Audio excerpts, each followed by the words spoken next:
We begin today's broadcast by acknowledging the Gadigal of the Eora Nation, the traditional custodians of the lands and waters we gather today. We pay our respects to their elders past, present and emerging. We extend that respect to Aboriginal and Torres Strait Islander peoples here today. Welcome to Sydney for day one of the Australian Rowing Championships, supported proudly by the New South Wales Government's Tourism and Major Events Agency, Destination New South Wales. Discover everything Sydney has to offer at sydney.com. So we're at the Sydney International Regatta Centre, and this week we'll have the Australian Open Rowing Championships, the Open Schools Rowing Championships and the Kings and Queens Cup Interstate Regatta later in the week. So Lizzie, I'm joined in the commentary box by Lizzie Chapman. Lizzie, what are you looking forward to today in particular? So in particular today, looking at these under 17 and under 19 single scullers and double sculls, but mainly the single sculls, because I know we've go on and on about this, but we have a home Olympics coming up in not so very many years' time. And these are the kids that are likely to be That's in it. right. And some of the kids I've been working with, that's what I've said to them, you know, how exciting this is. They get to see each other at this national championships as well. So bringing together all the state champions, the schoolgirls and schoolboys, heads of the river champions, Yep. and now they get to race each other. Well, I know there's one lass rowing in the under-17s who won a championship at Geelong yesterday and got on a plane and is rowing a heat today. Good Kate for McNeil her. from Yes. Mercantile. She won the Year 10 single at Geelong yesterday, and she's hopped on a plane to row in the under-17 single here today. That's pretty impressive, isn't it? Yeah. Exactly. Yeah, So good for her. the status of the event grows when we're in Sydney at the Olympic venue. Yes. Looking out here, I mean, all these people warming up on the lake right now as we prepare for today's regatta. It's such a buzz. It's very exciting. And I think the format that we have at the moment, where every second year we're here on our existing Olympic venue, and then in the alternate years we go to other top class competition venues, is fantastic. I'd also like to say it's really lovely to see our overseas visitors, to see foreign crews coming back to Australia to race. We welcome them, and we're really delighted that makes a difference too. A So truly we've international got level Team regatta. Singapore, Team Vietnam, and is it We do, I think, Indonesia as well, Indonesia? Yes. and Thailand. Yeah. So yeah, So you spoke about we're here this year. Next year, of course, we're at Lake Barrington, host of the 1990 World Championships. that's right. Yes, and such a beautiful venue. And if you've never been there and you're having a look at the competition here this week, then please think about coming next year, both to compete and to spectate, because it's the most beautiful venue. I was blown away as a coach, getting on the water with the athletes, and as a spectator, and especially as somebody doing the commentary, to see the standard of competition in such a great lake. Yep. Yeah. So and we the look forward to bringing you some great racing today, ladies and gentlemen. We begin at 8 o'clock with Heat 1 of the under-17 women's single scull, and we'll be live streaming for the full 7 days here at the Sydney International Regatta Centre. Looking forward to you joining us. Rowing Australia would like to thank all partners, supporters and suppliers of the 2024 Australian Rowing Championships. Destination New South Wales, Hancock Prospecting, the Australian Sports Commission and the Australian Institute of Sport, Penrith City Council, 776 BC, Bont Rowing, the Colgan Foundation, Inglewood Coffee Roasters, Bollé, Bannister Downs Dairy, Tempur, Ticketmaster, The Regatta Shop, Sixt Australia, Sykes Rowing, Concept 2, Croker Oars, with support from Rowing New South Wales, Rowing ACT, Rowing Queensland, Rowing South Australia, Rowing Tasmania, Rowing Victoria, and Rowing WA.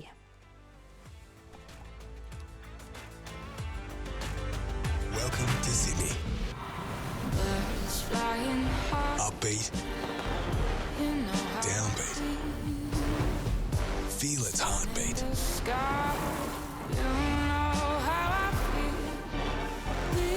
Open spaces. Open arms. Open all night. Come feel it all. And feel new.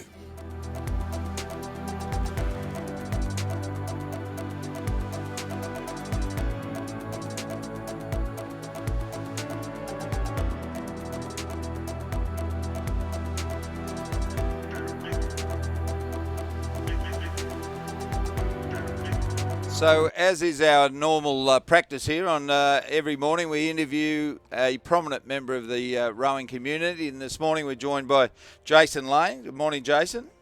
Good morning, Raymond. How are you? I'm very well, thank you. Now, Jason, you're the head of Pathways for Rowing Australia. Can you tell me what that actually means? Sure, Raymond. It's a good question.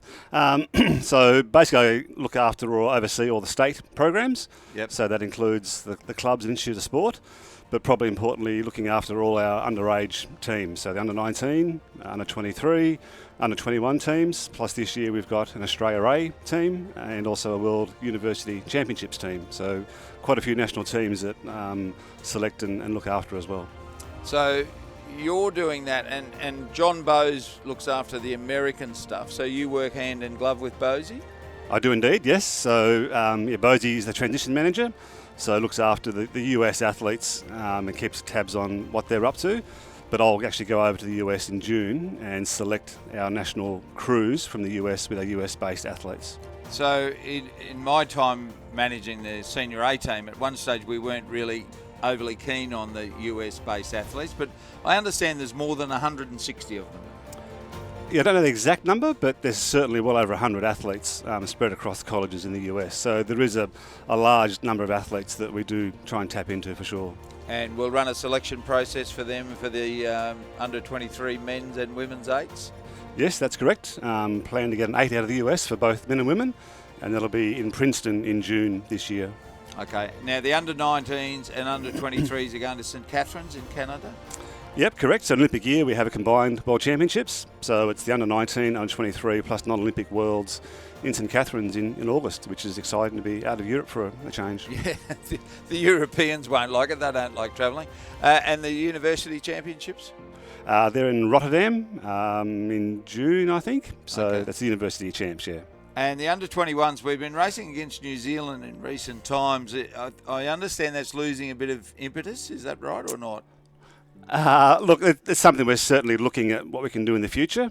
So that regatta will be here in May this year. Okay. And then we'll have to look at what the progress of that is for the future. Yeah. So you're obviously interested in these under 17 and under 19 races today and all of those underage categories. So you're working closely with each institute and academy or just the clubs? No, it's a bit of both. So it depends on the state system. So some of it is the institute program. But for example, New South Wales and Victoria, it's the institute program plus the clubs as well. And likewise in other states, the bigger clubs you work with. But it's a combination of both, I guess. Yeah, okay. And there were some clubs who were receiving some funding through Rowing Australia to be sort of high performance pathway clubs. That's still the case? Yeah, so we fund state programs and then each state works out how they best support the clubs or the institute program from there. And each state's different, so it's a bespoke program that we've run across the country. So it really is individual depending on the needs of each state. Yeah, Okay. So have we got some exciting prospects? So there are some under 23 crews have been selected already. Correct. We had our 23 trials 2 weeks ago. So all our Australian athletes have been selected onto the team from an under 23 point of view. So they'll be racing here. Definitely trying to beat everyone else that they did the trials a couple of weeks ago. Yeah. And a good step in the preparation for the Worlds next year. So that's the first team that we've selected, along with Australia A, which race at the first World Cup in Barassi, which is only a couple of weeks away, really. So the Australia A concept is people who didn't make the senior team for the 2 World Cups and possibly Olympic Games. So this is almost a development tour. Yeah, exactly. It's basically a bridging program between those athletes that have aged out of 23s, but you're right, haven't made a senior team, and looking for the next Olympiad. So it's really making sure they get some international competition and training to take that next step when the opportunity arises. So we can never plan far enough ahead, can we? We've always got to be looking forward. And interestingly, you're saying about the next Olympiad. I'm not sure how many of the punters out there realise that in Los Angeles in 2028, the rowing's only going to be over 1,500 metres. Yeah, correct. And I guess strangely, just for that Games. So the qualification and every other regatta is still 2 kilometres, but the actual Olympics is 1,500. So it's a bit of an anomaly for that cycle. I'm sure some genius has worked out that that's the best way to go. A common person like myself would have thought that 1,500 metre preparations might have been a better thing. Yeah, You you're don't probably disagree. right. You don't disagree, Jason. No. All right, Jason, we look forward to the great racing today. I acknowledge the great job that you've been doing. You and I have been on teams together, so keep up the good work, and we look forward to the fruits of your labour. Thank you, Ray. Good to chat this morning. Thanks, mate. Cheers. Thank you, sir. In every corner of this great country, Australians are chasing their dreams to be the best at what they do. In Australia and on the world stage. Through persistence and commitment, teamwork and resilience. With pride in what they do. Even in the toughest of times during the pandemic, pathways were found. With a shared vision to represent Australia, to be the best they can be, and to contribute to our nation. Our patron, Gina Reinhardt, helps to give me the leadership and inspiration to want to be the best. To climb the biggest mountains of our lives. Setting myself up now and into the future. Like these great Australians, we too continually strive to be the best at everything we do. We have varied and exciting career opportunities across our mining and agricultural businesses. To join Australia's most successful private company group, head to futureaustralianjobs.com for more information.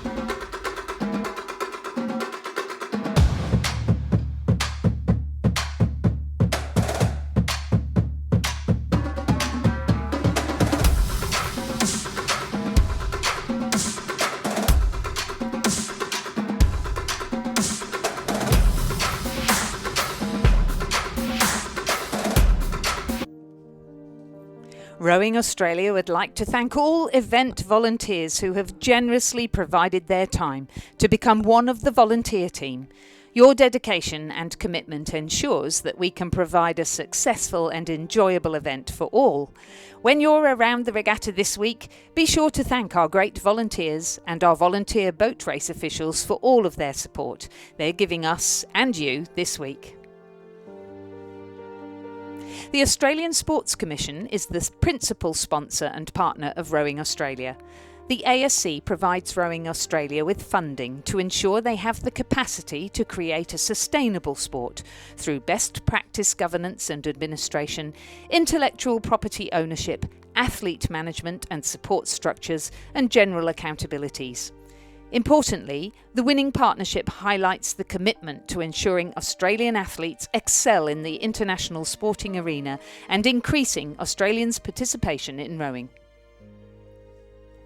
Sport Integrity Australia's advice is that no supplement is safe to use and athletes should not risk their careers by taking a supplement. If you choose to use a supplement, you lower your risk and find a batch-tested supplement in the Sport Integrity app, because no supplement is 100% safe to use. Rowing Australia is broadcasting live via livestream.com and also via our website all week until the final race on Sunday. This year, we're also broadcasting the finals via the Sports Entertainment Network from Thursday to Sunday. Hello to our interstate and international viewers.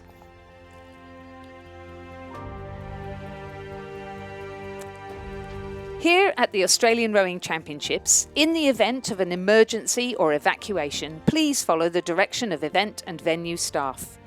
All cyclists must wear a helmet throughout the venue. Dogs must be kept on a leash and kept under control at all times. Please avoid leaving bags or personal belongings unattended. You can keep Cirque clean by making sure you put your rubbish in the bins provided. Please stay sure to stay sun smart and slip, slop, slap and sip. Slip on a long sleeve shirt after racing, slop on some sunscreen, slap on a hat and sip on some water to keep you hydrated. And for the latest results and the daily draws, visit our website arc.rowingaustralia.com.au.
So our first race is the first heat of the Under-17 women's single scull, where the first sculler will progress through to the semi-final and the remainder will go to a repechage.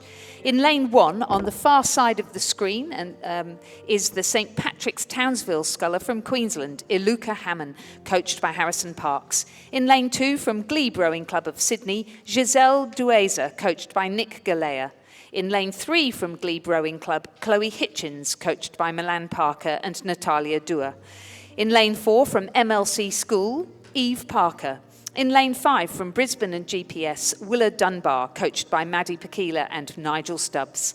In lane 6 from St George Rowing Club, New South Wales, Charlotte Olivia, coached by Mark Featherstone. In lane 7 from Norwood International High of South Australia, Sophia Alashina, coached by Alison Smith and Brenton Terrell. And in lane 8 from the Armidale School of Northern New South Wales, Isabella Henderson, coached by Marty Inglis. And it's cutthroat, Lizzie. There's 6 heats and the only first to go straight through to the semi-final. Everybody else to go to the repechage. So a very high entry in the under-17 women's. It is, and it's a really high standard as well. Some of these girls have done some very good times as they've progressed through the season. And we've got, throughout those 6 heats, some amazing coverage of the whole country, except for WA. I don't think there's anyone from WA here. And the extremities, so the St Patrick's Townsville sculler, Iluka Hammond, coached by Harrison Parks. Harrison himself rode at the National Championships a few years ago, and he's turned his hand to coaching very successfully. He's been winning a number of Queensland Championships with the big squad they have out of Townsville at the moment. A couple of clubs in Townsville and a few schools that are rowing and doing a great job. But the early pace here is in lanes 3. Chloe Hitchens is actually the leader as they went through the 500 metre mark, with Willa Dunbar of Brisbane and GPS in second place and Isabella Henderson in third place, but it's just 0.44 by 0.02. So those first three still in the mix for the first place and directly through to the semi-final. Sophia Alashina is back in fourth, then follows Charlotte Olivia Iluka Hammond, Giselle Duaza and Eve Parker is at the rear of the field. So great to see Brenton Terrell, a former national team athlete, coaching, and Marty Inglis coaching at Armidale. Yes, indeed, and we've seen Armidale a lot down here in New South Wales. They've come to a number of regattas, and Isabella has performed really strongly. She was the bronze medalist at the schoolgirl head of the river. Chloe Hitchens was the silver medalist, and someone who's in another heat, Elise Coates, was the gold medalist. So you've got some real quality there. Chloe won the gold medal at the Independent Girls School Sports Association as well in this age group, this year 10 single. So we have a really class field, and it's only the heat. So I know certainly a number of these girls, even though they're good, are expecting that they will end up in the repechage tomorrow morning at roughly the same time, because it's going to be hard to battle your way through anything other than that. Yeah, exactly. And Eve Parker, no coach listed, MLC school. Who's likely to be coaching her, do you think? So it's MLC School Sydney, yes. not MLC from Victoria. Eve Parker, yes, so she would be coached by Rob Glendenning, Ash Brooking, Kathleen Hextall, people like that. Okay, Yeah. So, as you said, a broad geographical spread in the field, and they're all doing a very good job in pretty benign conditions at the moment. It's looking beautiful. Really good, isn't it? Yes, really lovely. And for the commentary team, it's wonderful to see the cloud hiding the sun, because for those of you at home, we can often not see the first few races on an early start because the sun's so bright. So, Gisela Duaza has moved into second place, and Willa Dunbar has moved back into third place there now. So there's a bit going on in the race, but still this field of 8, I think in the under-19 men's singles, we've got 9 lanes being used. It's incredible, isn't it? Oh, well, it just shows the depth. So looking to have 6 heats where we can.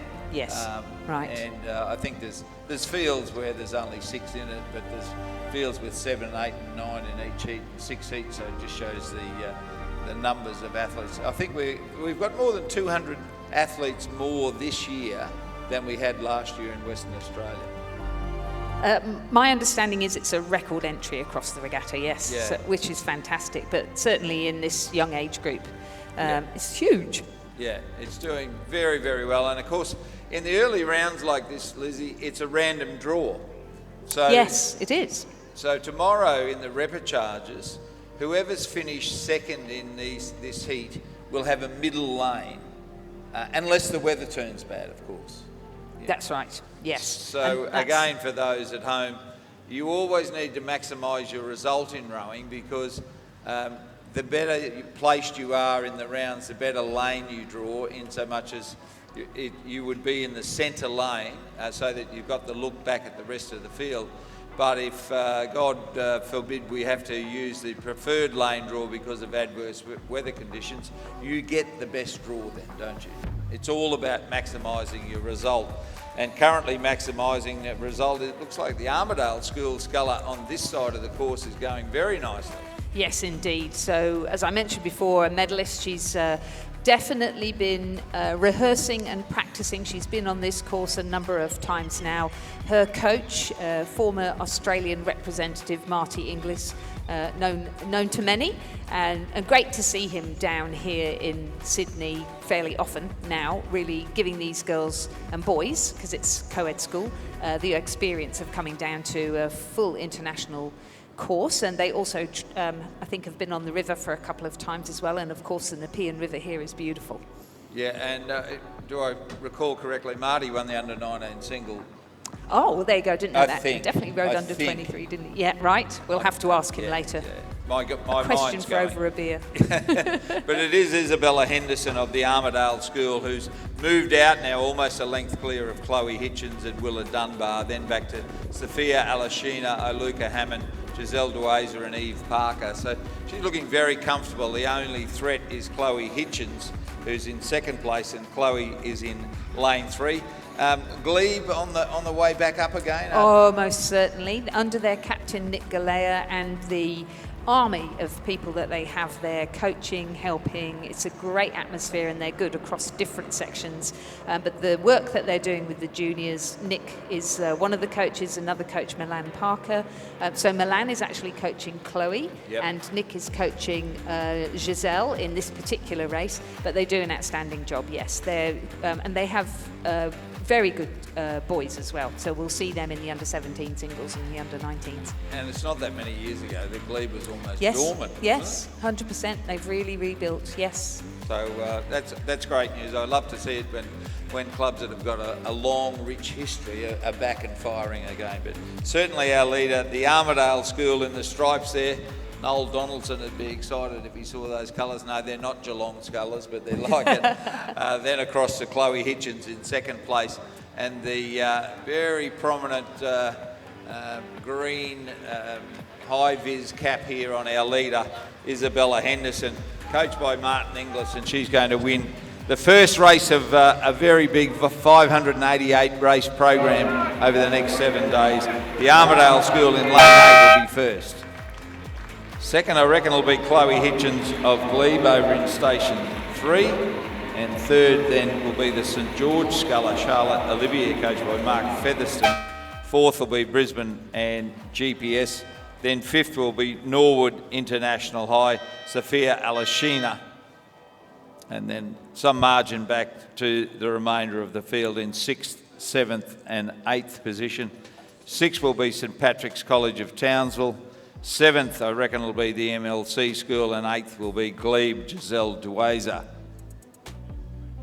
Yeah, Giselle, she had a fast start, didn't she? But I think she's not got a huge amount of experience, so this will be great for her to now race a repechage. So unofficial result, Lizzie? So unofficial result is a win for the Armidale School, Isabella Henderson. Second, Chloe Hitchens from Glebe Rowing Club. Third, Charlotte Olivier from St George. Fourth, Willa Dunbar from Brisbane and GPS. Fifth, Sophia Alashina from Norwood International High. Sixth, Iluka Hammond from St Patrick's Townsville. Seventh, Eve Parker from MLC School. And eighth, Giselle Dueza from Glebe Rowing Club. And the next one is well down the course, Lizzie. I think they've covered 500 metres at least. Already, yes. So in lane 1, we have Georgie Twelfthtree from Unley High in South Australia. In lane 2, Holly Fleming from Commercial, of Queensland, coached by Ross Batho and David Van Das. In lane 3, Holly Wilkie from St Patrick's Townsville, coached by Harrison Parks. In lane 4, Roxana Brown from Newcastle Grammar School. In lane 5, Dahlia Ferraro from Griffith Uni Surfers Paradise, coached by Chris Holliday. In lane 6, Tilly Wise from Buckingham Rowing Club in Tasmania, coached by Hamish Johnston. In lane 7, Hannah Kosh from Radford College of the ACT, coached by Oscar Willink and Megan Frisch. And in lane 8, Jessica Carroll from Genesis Christian of Queensland, coached by Ray Smith. And through the 1,000 metre mark, it was Jess Carroll that lead, according to what I'm seeing on my screen. We'll just wait and see there. It's very early in the program and some of our button pushers are not used to this particular role. Looks to me over in station 2 going well is Holly Fleming of Commercial.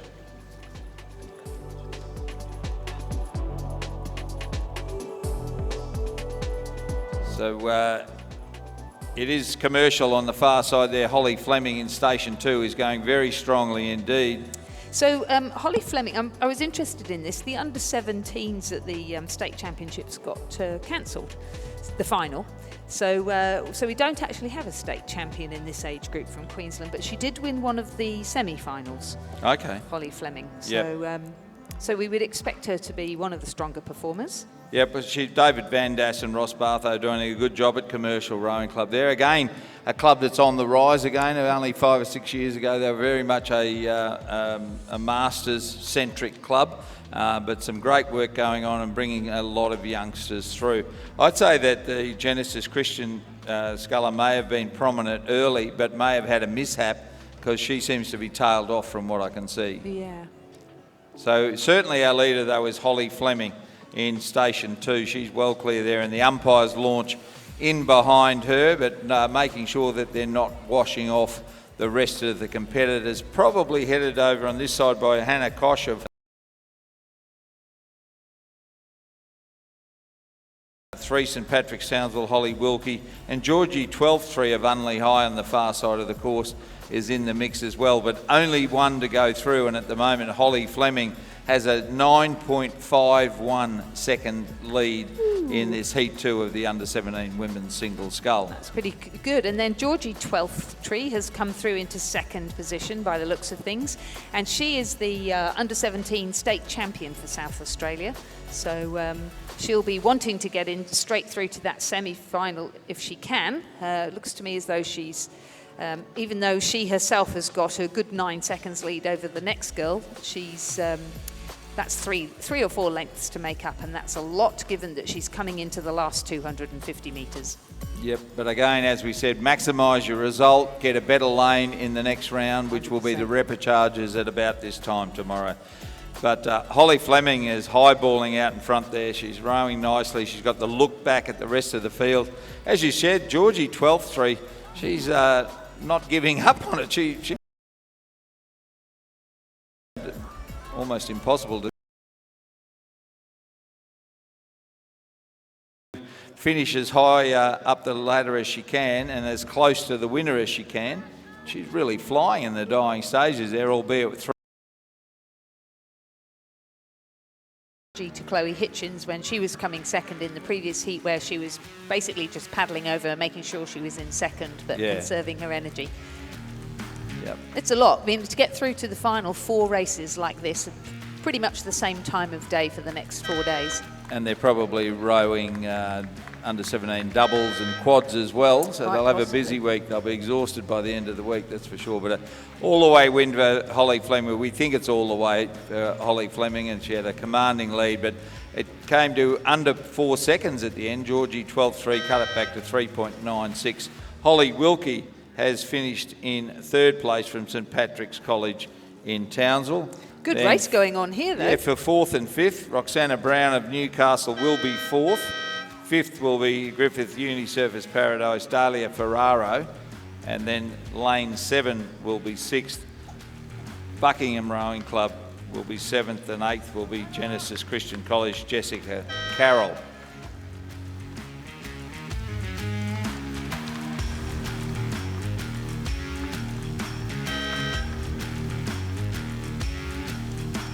So unofficially, Lizzie? Unofficially, a win for Holly Fleming of Commercial Rowing Club in a time of 8 minutes 21.89. Second was Georgie Twelfthtree from Unley High. Third was Holly Wilkie from St Patrick's Townsville. 4th was lane 4 of Roxana Brown from Newcastle Grammar. 5th was lane 5, Dahlia Ferraro from Griffith Uni Surface Paradise. 6th was Hannah Kosh from Radford College. 7th, Tilly Wise from Buckingham. And 8th, Jessica Carroll from Genesis Christian. And Heat 3 is underway. I'll run through these, Lizzie, to give you a spell there. Mossman Elise Coates in lane 2, Sydney Xenia Palmer in lane 3, St Pat's Townsville in lane 4, Keely Adabar, lane 5, Mercantile Kate McNeil, lane 6, Kinross Wallaroy, and leading, I would suggest, is Lucy Reedy. Lane 7 from Askham is Isabel Bugg, and in lane 8, Radford College, Isabel Egan. So, Liz, Askham Scully, you are the rowing coordinator, is that your title? Head coach. Head coach at Askham? I am. Chloe Hitchens from Glebe also rows at Askham, and we've really seen a good step up from Izzy Bugg during the course of this season. Her first year of tackling 2,000 metres, and she's improved every race, but I think it's a great opportunity to get out here and mix it with girls from other states, as I said before, because it just broadens your depth of experience. But it looks like Elise Coates on the far side of the course has got a commanding lead to me. But interestingly, Kate McNeil from Mercantile won the Year 10 single at the head of the schoolgirls at Geelong yesterday and hopped on a plane last night to come here and row today. So if she's a bit tired, she's got a right to be. Now we see what happened to the Genesis Christian sculler. Her seat must have come off. She's sitting stationary and just rowing arms and swinging through there. So a good brave effort to finish the race, but she has to finish the race to progress to the repechage, doesn't she? She does, yes. And she's managed to stay ahead of the other heat. That would be the worry, so good for her. And I don't think there is a seat there. She may well just be sitting on the boat. So well done to Jessica Carroll of Genesis Christian College, indeed. So Elise Coates of Mossman leading Heat 3. She's coached by Ben Whitewolf, Tom Schranko and Kieran Kabelke. So a couple of guys there have been on national teams. Oh, for sure. Yes, exactly. So, and she has performed very strongly all season, was the bronze medalist in this age group at the New South Wales State Championships. But she's really progressed well throughout the season, right from the time trials through to state champs and beyond. And nice, relaxed. Yeah, nice and relaxed. Lucy Reedy at Kinross Wallaroy. Is Adam Harrison still running the program there? I believe so, yeah. And again, Lucy Reedy's been pretty strong too. She came 6th in that under-17 final, but as you can see, the usual Kinross ticker at the end of the race. Really strong finish. And St Pat's Townsville Keely Adabar will be 3rd. Mercantile Kate McNeil will be 4th. So well done to her to make the trip up from Geelong overnight to race in this, and she'll go better tomorrow for sure. Then follows the Radford College Sculler in 5th place. 6th will be the Ascombe Sculler. 7th will be Sydney Rowing Club. So they're coming thick and fast, ladies and gentlemen. So the unofficial results of Heat 3 of the Under-17 Women's Single Scull was a win for Elise Coates of Mossman Rowing Club in a provisional time of 8 minutes 13.02, our fastest time so far today. In 2nd place, Lucy Reedy from Kinross Wallaroy. In 3rd, Keely Adabar from St Patrick's Townsville. In 4th, Kate McNeil from Mercantile. In 5th, Isabel Egan from Radford College. In 6th, Isabel Bugg from Ascombe School. And in 7th, Xenia Palmer from Sydney Rowing Club.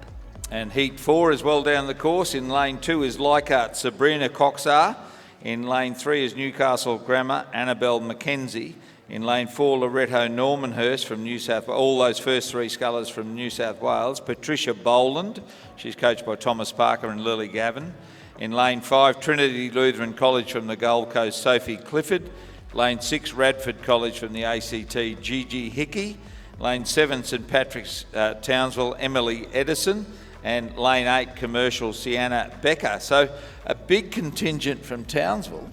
Yes, it's been wonderful to see them all come down, hasn't it? And someone who did a great job at Townsville for a few years and then went back to Germany, Stefan Muhlenberg. I saw him here at the regatta yesterday. Yes. So it's great to see Stefan had to go back to Germany for family reasons, but he's back and living on the Gold Coast and coaching at the Southport School. Is he? Right, okay, so they are very strong, of course, so wonderful. So in... We've mentioned Gigi Hickey, so she was the silver medalist at the ACT State Championships, and showing strongly here in lane 6. But it is the commercial sculler, Ross Bartho and David Van Das coaching, Sienna Becker, who's well clear here in this 4th heat of the under-17 women's single sculls. Now these youngsters, you'll see, rowing in this event may be for Commercial Rowing Club, and then come school racing they may well be rowing for their school, of course. Yes, so we've got a few here. So we've got in lane 2, rowing for Leichhardt in this event is the Ascombe sculler Sabrina Koskar, as you mentioned. In lane 4, rowing for Loretto Normanhurst, but she also is a member of Glebe Rowing Club, is Patty Boland. And Patty's currently sitting in 2nd position. She's had a very strong season, winning this under-17 women's single scull at the New South Wales State Championships. And we mentioned before Elise Coates, who won the previous heat, was the bronze medalist at that event. So a very strong sculler, does a very fast double with a lady called Stella, who's also at Loretto Normanhurst. Yep. So I'm not sure of Sienna Becker, which school she goes to, but I know she's still at school. Right. But we can look that up when we're not on calling races that are coming down thick and fast. But, so at the moment we've got Sienna Becker with a commanding lead, haven't we? Patty Boland gradually catching her up. Sienna must have had an amazing start. Yep. Well, that commercial group are doing very, very well, and David Van Das and Ross Bartho doing a terrific job at commercial at the moment. There's no doubt about that. Sophie Clifford of Trinity Lutheran there in the middle of the course. Eric Rowan, former Tasmanian. I think he rode for Tasmania, coaching there at the Gold Coast Trinity Lutheran College. They've got a great parent support group. They support their kids fully at every regatta they go to, and that's important in a sport as demanding as rowing. It certainly is. 100%. I would suggest this young lady may be a Lewards Hill sculler by the look of that purple on the boat there, Lizzie. Okay. Now, I could be 100% wrong. I've been known to be wrong once. But it looks like the purple of Lewards Hill, but we'll wait to be corrected on that. Loretto Normanhurst, Patricia Boland will be in second place. Good race for third. Still Newcastle Grammar, Annabelle McKenzie may well hold down that third place. And she will, I believe, so it'll be Newcastle Grammar in third place. Fourth then, another St Patrick's sculler from Townsville, Emily Edison, again coached by Harrison Parks. Then the Radford College will be fifth. Sixth on the far side will be Leichhardt, and seventh will be Trinity Lutheran College. So 8:16:52. Yes, so our second fastest time of the day to the winner of the fourth race, Heat 4 in the Under-17 Women's Single Scull, Sienna Becker from Commercial Rowing Club in Queensland. And she will progress directly through to the semi-final. Going to the repechage, Patty Boland from Loretto Normanhurst, who came second. Third, Annabelle McKenzie, Newcastle Grammar. Fourth, Emily Edison, St Patrick's Townsville. Fifth, Gigi Hickey from Radford College. Sixth, Sabrina Koskar from Leichhardt Rowing Club. And seventh, Sophie Clifford from Trinity Lutheran. And Heat 5 through the 1,000 metre mark, lane 2, Genesis Christian College, Tiana Cutts. Lane 3 is Commercial, Summer Phillips. Lane 4, St Mary's College from Tasmania, Imogen Stewart. Lane 5, St Mary's College from Tasmania, Sarah Thomas. Lane 6, another Commercial sculler, Olivia Grant. In Lane 7 is Radford College, Lucy Mihaljevic. And Lane 8 is Centenary, Greta Knott. Now, Greta Knott has been in a number of regattas. She must have started when she was very young. Right. She must have been like 13, I reckon, because I've been calling her for a couple of years for sure. Summer Phillips doing well. I know Summer Phillips is a St Peter's Lutheran College student. So there's one who I know. Ah, right. There we go. Conflict of interest. My daughter and her mother are friends, apparently. Ah, right you are. So Greta Knott, who is in lane 8, was the person who won that other semi-final at the Queensland State Championships in this event when the final was cancelled. So Holly Fleming, we saw her perform very strongly earlier on in the race. She was the other winner. But it is Summer Phillips, I think, that's leading, isn't it? By the looks, yes, it is. She's got a commanding lead there. She's a very good swimmer as well. 2 years ago now, 18 months ago, at the Queensland Schools Championship, I saw Summer in a quad scull for St Peter's Lutheran College with John Pettigrew's daughter and 2 other girls, and they were very impressive. Apparently at the head of the river they had a bit of a shipwreck and finished second, but they won the I think it was year 8 at the time, quad scull, very, very impressively. But at the moment it's Summer Phillips over in lane 2 and Greta Knott on this side of the course are our 2 leaders. Very difficult to line them up, Lizzie. You've spent a lot more time here than I have. So would you suggest that it is Summer Phillips that leads? Yes, I would, but not by much at all. And she's definitely improved on, I think it was 9 seconds at one point. So again, we've seen somebody go flying off the start and then be hauled back during the middle of the race, particularly in these lovely conditions. The wind has absolutely perfect out there at the moment. Yeah, yes. It's fantastic. But it is Summer Phillips that leads over Greta Knott in second place. Remembering, ladies and gentlemen, that first only go through to the semi-final. The remaining scullers have to go through a repechage at a similar time tomorrow morning. And judging by the standard of the racing we're seeing in front of us and the times, the repechage is not going to be easy at all. No, that's for sure. So will we have quarters? No, we'll just have semis. Semis, yes. So I don't know how many semis. No. It's a great source of consternation amongst one of our commentary team who talks about how can you have 3 semi-finals every time we have 3 semi-finals? Yeah. But Summer Phillips doing a great job for Commercial Rowing Club, St Peter's Lutheran College sculler. And she's got the look back at the rest of the field, headed by Greta Knott of Centenary. She's coached by Michael Abstelton. And then across in the middle of the field, there's another commercial sculler, is it? No, in fact, it's the St Mary's College sculler from Tasmania. That's Sarah Thomas, who's coached by Susan Weeding. So it's Centenary second. St Mary's College in lane 5 will be third. Good race for fourth. I reckon the commercial sculler on this side, Olivia Grant, may get up and run fourth. Will she? Yes, she will. She's lost her bow number by the looks of it. Yep, but you're absolutely right. So that's Olivia Grant, is it, from commercial in fourth, just squeezing Genesis Christian again. Yep. And then back to St Mary's and Radford College at the rear of the field.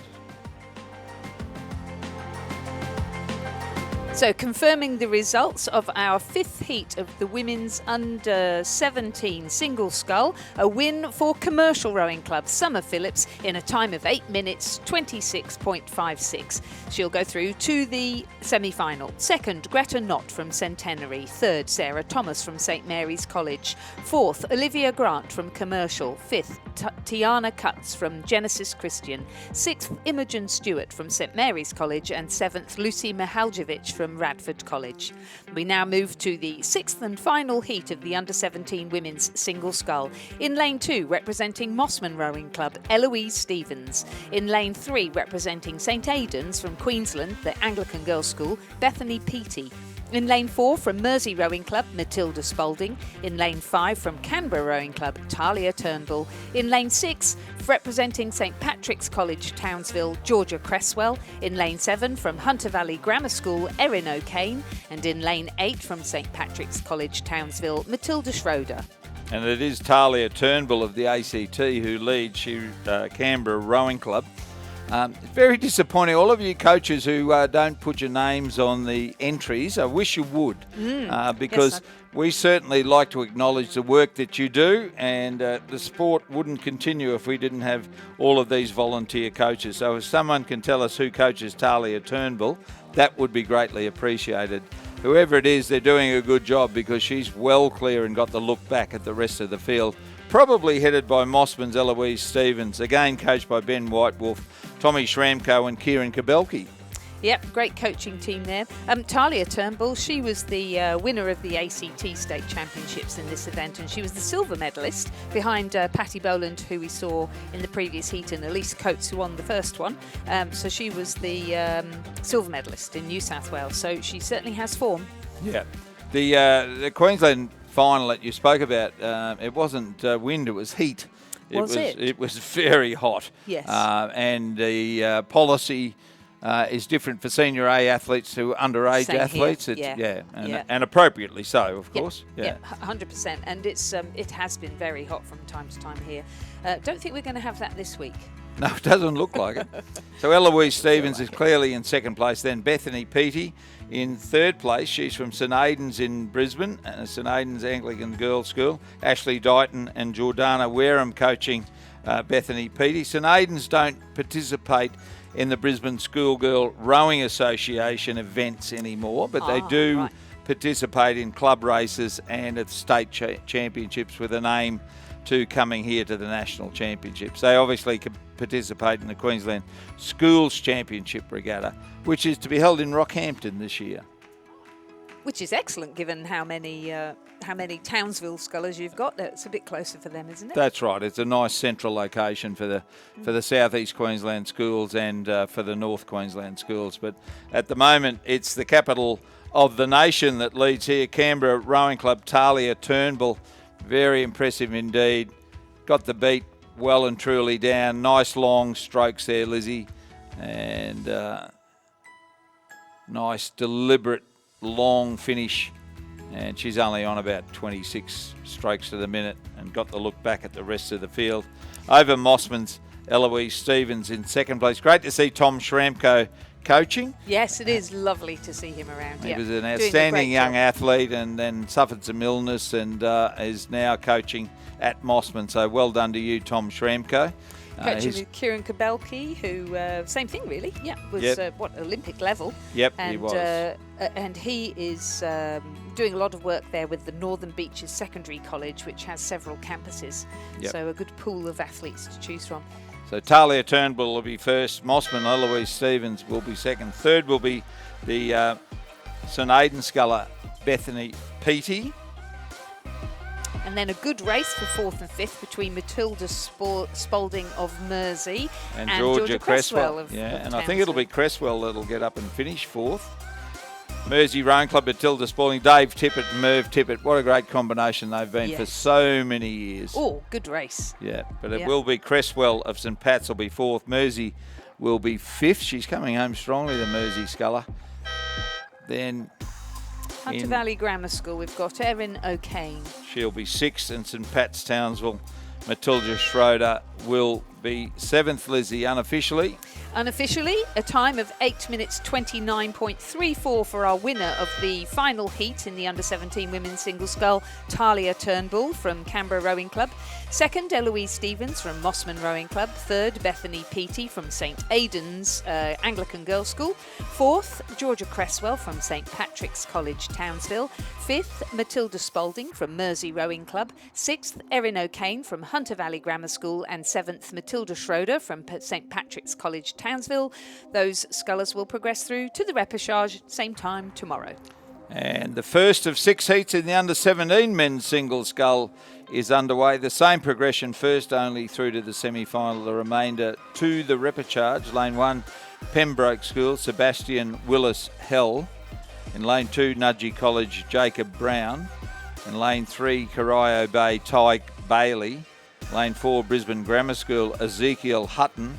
Lane 5, Hunter Valley Grammar, Harrison Skelly Osmond. In Lane 6, Corio Bay, Xander Bailey. Lane 7, A&A from Western Australia, Thomas Coles.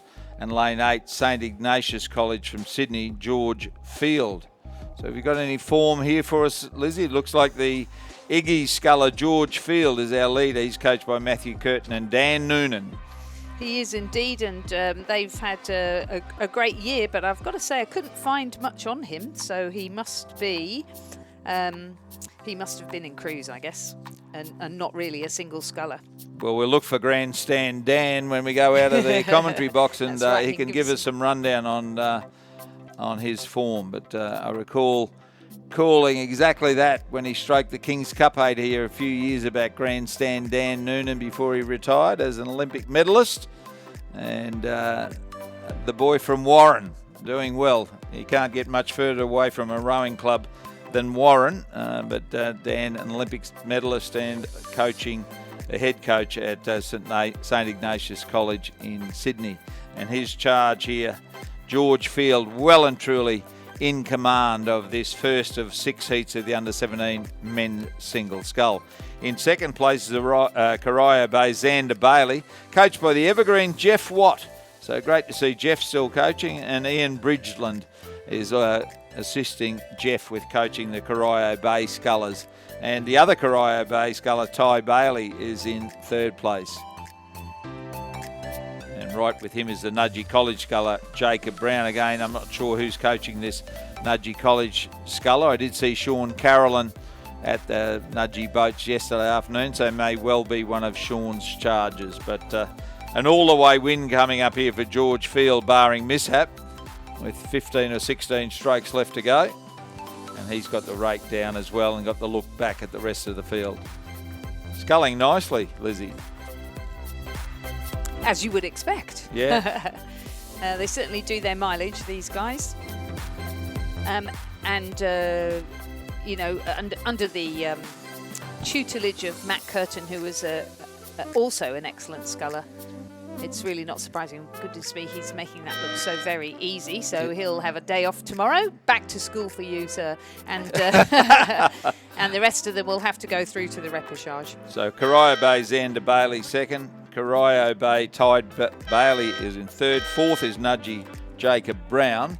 Fifth then will be Hunter Valley Grammar, Harrison Skelly Osmond. Sixth will be the A&A sculler from Western Australia, Thomas Coles.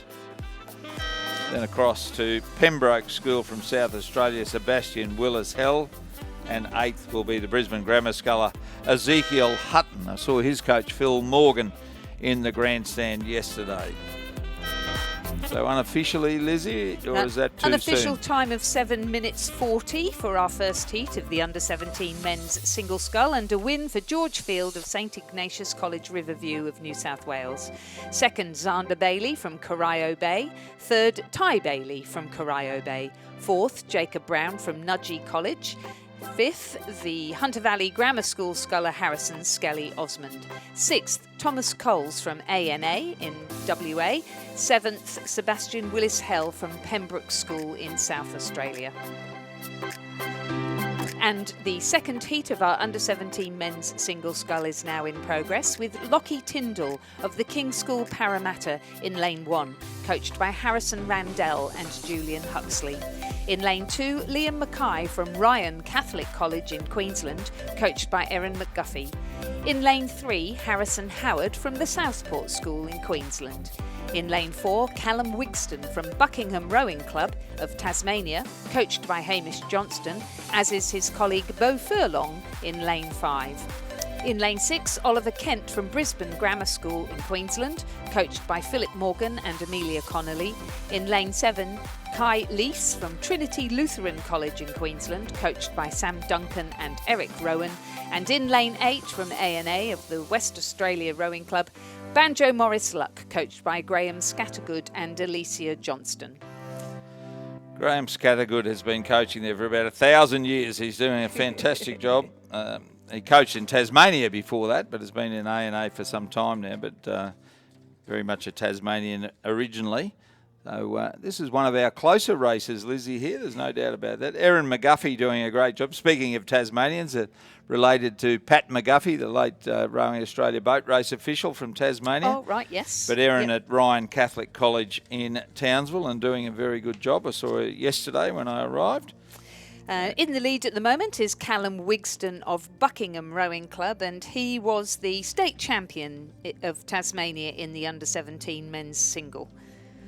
So definitely bringing it to Lockie Tyndall of the King's School, who was our bronze medalist in the New South Wales Championships. But I'm pretty sure I remember Lockie doing very well in the single at other events here in New South Wales.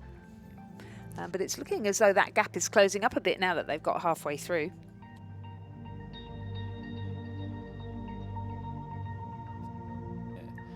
So in the middle of the field here, I reckon it's the sculler in lane 4. Buckingham Callum Wigston, coached by Hamish Johnson. He's very prominent indeed. Then and way over in the far side. It's hard to line them up when lane 2 and 3 are so far back between 1 and 4. But the King sculler Lockie Tyndall is doing well on the far side. And then on this side, possibly the ANA sculler Banjo Morris Luck maybe in third place. But I'm suggesting that the Buck sculler Callum Wigston, coached by Hamish Johnston, may well be our leader in the middle of the field, although the King sculler Lockie Tyndall, coached by Harrison Randall and Julian Huxley, is right there with him in this battle for first only through to the semi-final. The rest have got the job in front of them. They're like the boy with the wheelbarrow, and a strong push coming from Kings now, Lockie Tyndall, and he's drawn level, I would suggest, with Callum Wigston of Buckingham. And he's got the beat up there. He's on about 33 or 34 strokes to the minute. And the Buck sculler matching him for rate. Rate's one thing, but speed is more important. And the speed is in the King's boat, I would suggest. Pretty small peloton early in the morning, Lizzie. These coaches haven't got out of bed. Clearly not. I'm pretty sure Julian Huxley will be over there. I'm not quite sure how he'll get a cycling helmet over the top of that Takubra that he always wears. But a good polished performance by the King sculler Lockie Tyndall. And he's gone on with the job now. Second will be Buckingham in lane 4. Good race for third. The Southport School Harrison Howard and Buckingham Beau Furlong. And then across on this side is it the lane 6 Brisbane Grammar Oliver Kent. That was an excellent push from Beau Furlong. Yeah, Beau Furlong got through to third place. I saw Beau. I think. No, I think Harrison Howard got third. Yeah. Beau Furlong 4th. Oliver Kent from Brisbane Grammar crossing in 5th. And then I think Banjo Morris Luck. Yep. Then Liam Mackay. Mackay, yeah. And here we go, our Lane 7 sculler from Trinity Lutheran College in Queensland. So just recapping then the results of our second heat of the men's under-17 single scull. In a time of 7 minutes 37.64, the King's School Parramatta sculler Lockie Tyndall took out first place and progresses to the semi-final. To the repechage now. In second, Callum Wigston from Buckingham. In third, Harrison Howard from the Southport School. Fourth, Beau Furlong from Buckingham. Fifth, Oliver Kent from Brisbane Grammar. In sixth, Banjo Morris Luck from ANA of Western Australia. In seventh, Liam Mackay from Ryan Catholic College. And in eighth, Kai Lees from Trinity Lutheran College. And in Heat 3, they're through the 1,000 metre mark. In Lane 1, Radford College from the ACT, Oliver Herweg. In Lane 2, Leichhardt, Peter Simkovic. In Lane 3, Wendouree Ballarat, Charlie Arntz. Lane 5, St Virgil's from Townsville, Llewellyn Gray. Lane 5, North Esk from the north part of Tasmania, Samuel Detmer. In Lane 6 is Oxenford from Gold Coast, Joshua Pickering Pentland. In Lane 7, Pembroke School from South Australia, Max Vander Meulengraf. And in Lane 8 is Rockhampton Grammar, Oliver Whaling Kane, coached by Kimberly Brown, who's heading up the program at Rockhampton Grammar, having previously been in Townsville. So the middle of the field, Lane 3, Wendouree Ballarat, Charlie Arntz is quite prominent there, and probably leading from Lane 4, St Virgil's Llewellyn Gray. Gray coached by Oliver Wilson Haffenden, Wendouree Ballarat, Charlie Arntz coached by Paul Blanchfield and Colin Purvis. So just those two in the hunt for first place by the looks. They seem to have cleared out over the rest of the field. Sculler in Lane 1 going okay, Oliver Herweg from Radford College, but no match for the two leaders. And then on this side of the course, probably the Oxenford sculler, I'd say, Joshua Pickering Pentland, coached by James Harkham, would probably be in third or fourth place. I think probably should just mention we have got some new volunteers in the timing huts, and I know that different people popped up on the actual timing thing. So I agree with you. I think that's 2, 3, 4. That would be Llewellyn Gray is in the lead now. Yep. Samuel Detmer in second place. It is amazing how much things change in the younger age groups, and yeah, I think do. One of the things I've realised looking through the results from the different states is how different the different states are. So here in New South Wales, once you reach under 17, you race 2,000 metres, and in some states you're racing 1,500 or just 1,000. Yeah, that's right. And it's very different, isn't it? Racing 2,000 metres, you really have to have a race plan and be prepared for that long 1,000 metres in the middle. Yeah, that's right. And this, of course, the under-17 is for the Piper Cup. Yes indeed. Was that first presented here about 5 years ago? Oh, that's a very good question. I remember it being presented, and I think it was here in 2019, but I could be wrong. It could have been 2 years before that. But it is for the Piper Cup, and that was generously donated. And hopefully the donor will be here to present it on Thursday. But at the moment, it's St Virgil's Llewellyn Gray, coached by Oliver Wilson Haffenden. I think the biggest Catholic school in Tasmania, St Virgil's, well clear of the rest of the field. Impressively clear, in fact, over in second place. North Esk, so it's a Tasmanian Quinella coming up here. Samuel Detmer, he's coached by Richard Clark and Adam Simons. So he's from Launceston. And then across to this side of the course, the Oxenford sculler is in third place, Joshua Pickering Pentland. And then in station 1, the Radford College sculler, Oliver Herweg, would be in front of the Leichhardt sculler. But a very impressive win indeed to the St Virgil sculler, Llewellyn Gray, over North Esk. So Tasmania first and second. Then the fight for third, great race for third. Oxenford will get third in station 6. And then the great race for fourth, Radford College and Leichhardt, stroke for stroke, Leichhardt. You hear that, ladies and gentlemen? They can't get the buttons down quick enough. So, fourth and fifth was very close. 6th will be Wendouree Ballarat. 7th will be Pembroke School, and 8th will be Rockhampton Grammar School, Lizzie. Yes, indeed, and in a time of 7 minutes 42.23 provisionally, it was Llewellyn Gray from St Virgil's College, the silver medalist from Tasmania's State Championships, taking out the win to progress through to the semi-final. In second position, Samuel Detmer from North Esk Rowing Club. In third, Joshua Pickering Pentland from Oxenford. In fourth, Petar Simkovic from Leichhardt Rowing Club. In fifth, Oliver Hoerweg from Radford College ACT.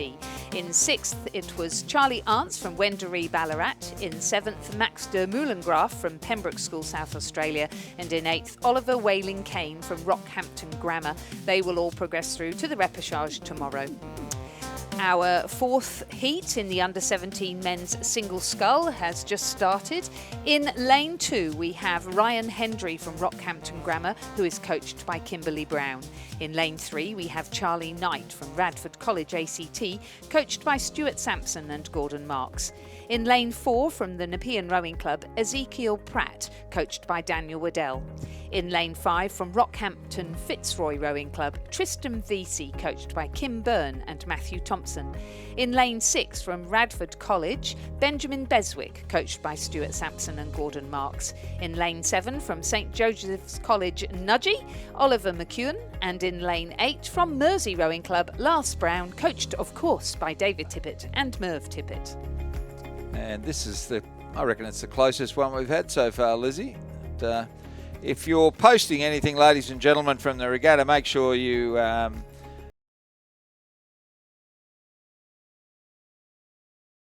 know I posted something on Instagram earlier and we've had about 130 views already this morning. Oh, wonderful. From our commentary box here. Home for the next 7 days, I said, Lizzie. It's like home, isn't it? We spend so much time here. Sure is. This is a cracking race at the moment, and on this side of the course, the Nudgee sculler Oliver McEwen is in the mix, but the Radford sculler Benjamin Beswick is right there. And then across to Radford's Charlie Knight in the mix as well. And Ryan Hendry of Rockhampton Grammar and Ezekiel Pratt of Nepean. But it is Benjamin Beswick who leads the Radford College sculler, as I said, over Ryan Hendry in second place, and Oliver McEwen is in third place.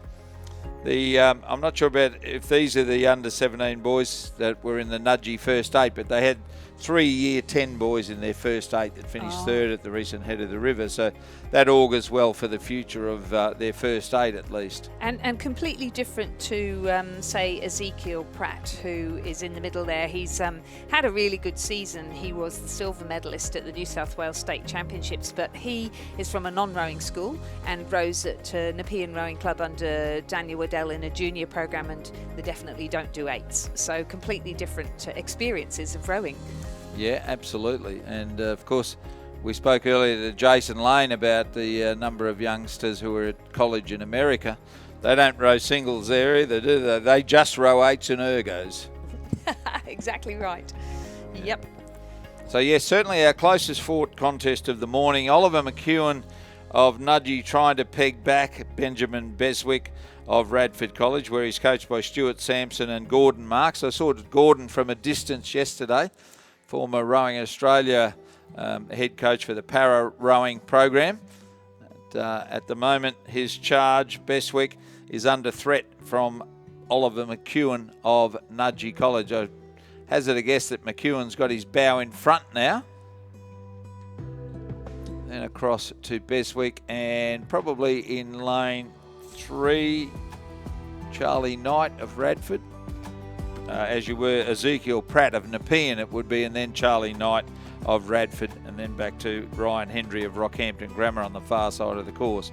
So this is saying Charlie Knight has hit the lead over on the far side of the course. That may well be the case, but looking out the window, I'm still suspecting Oliver McEwen may be our leader, but bronze medalist in the under-17s at the Queensland State Champs, so presumably they got the under-17 boys final in before that heat. Yeah, hit. it was at a different time. There was Right. a group of races, half a dozen races, that were lost because of the heat policy. Yep. And then we went on and had some more under-23s. And, of course, the Championate of Queensland, the women's quad and then the Championate of Queensland are traditionally the last two races. The women's quad is the penultimate race and the men's 8 is the last race. Right. So, and it was a cracking race, actually. The little to choose. It is closer than I thought. McEwen of Nudgee, Knight of Radford College, and Ezekiel Pratt of Nepean. Absolutely locked together there, the three of them. And they all know that only one's going to go through, and Ezekiel Pratt, coached by Dan Waddell at Nepean, would have his bow in front. How exciting. Yeah. Charlie Knight, coached by Stuart Sampson and Gordon Marks, is in second place, and the Nudgee Sculler has dropped back into third place, clearly. So much closer than some of our other races, so I think it feels like it's our first really proper race of the regatta, doesn't it? Yeah, it's on for young and old, and Ezekiel Pratt doing a great job, of course, would train on the Nepean River, not that far from here, and I know a number of the women's training centre athletes were training there this morning at 7 a.m. Yes, I spoke to Ellen this morning and she was saying they're back and forth using both the river and the course, but it is important in this year to keep training through this regatta and not take this as a peak. So it is Nepean Ezekiel Pratt first, Charlie Knight of Radford second, Oliver McEwen of Nudgee will be in third place, fourth will be Rockhampton Grammar Ryan Hendry. Very fast finish here from Lars Brown of Mersey Rowing Club. And he's chasing down Benjamin Beswick of Radford College, but Benjamin will hang on to take fifth place. Mersey will be sixth, and seventh will be Rockhampton Fitzroy Tristram Vesey. So in a time of 7 minutes 57.24 seconds, it was a win there for Ezekiel Pratt of Nepean Rowing Club through to the semi-final of the under-17 men's single scull. Through to the repechage, second, Charlie Knight from Radford College, third, Oliver McEwen from Nudgee, fourth, Ryan Hendry from Rockhampton Grammar, fifth, Benjamin Beswick from Radford College, sixth, Lars Brown from Mersey, and seventh, Tristan Vesey from Rockhampton Fitzroy. Heat 5 well down the course in Lane 2, the Southport School, George Schmidt. Lane 3, Gippsland Grammar, Stuart Ray. Lane 4, Commercial, Aidan Jeremijenko. Lane 5, the Southport School, Leonardo Hughes. Lane 6, Gippsland Grammar, Hamish Rajapaskic. In Lane 7 is Pembroke School, Jeremy Yu. And Lane 8 is Hunter Valley Grammar, Edward Walsh. So Cameron Kennedy coaching one Southport School sculler, so he would be in the first 8, I would hazard a guess. But the sculler, George Smith, has no coach listed there, so possibly not part of the first 8 squad. It is across, I reckon it's Leonardo Hughes who leads for the Southport School in station 5. Yeah, Leonardo Hughes, yes, he's year 9. Year 9? Yeah, won the year 9 single at your school state championships. Mind you, that was September, so he must be, he would be year 10 now, wouldn't he?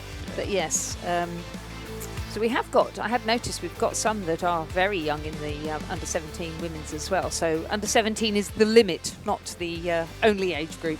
No, that's, well, I know the 2 Genesis girls who were there earlier are 15. You know. Yes, yeah. So. Great to see. Well, it's a great learning experience for these youngsters to go, and I said earlier about Greta Knott. I'm sure she must have started when she was about 13. Yes. And coming to national championships, certainly Queensland championships. A handsome lead for Leonardo Hughes. He's 11 seconds in front of Jeremy Yu. Then follows George Smith, Stuart Ray. And they spread out over some territory here, Lizzie.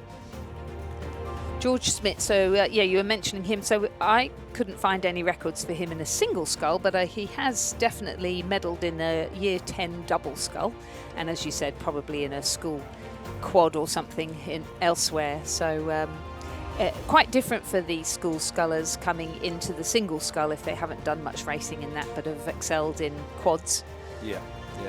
It's a different skill, isn't it? The quad moves so much faster than a single scull, and a lot of single scullers don't necessarily fit into a quad, do they? That's very true. People have some unique techniques that makes a single scull go fast for them, and they get into a double or a quad and all they do is slow it down because the other people row more conservatively or more technically correct.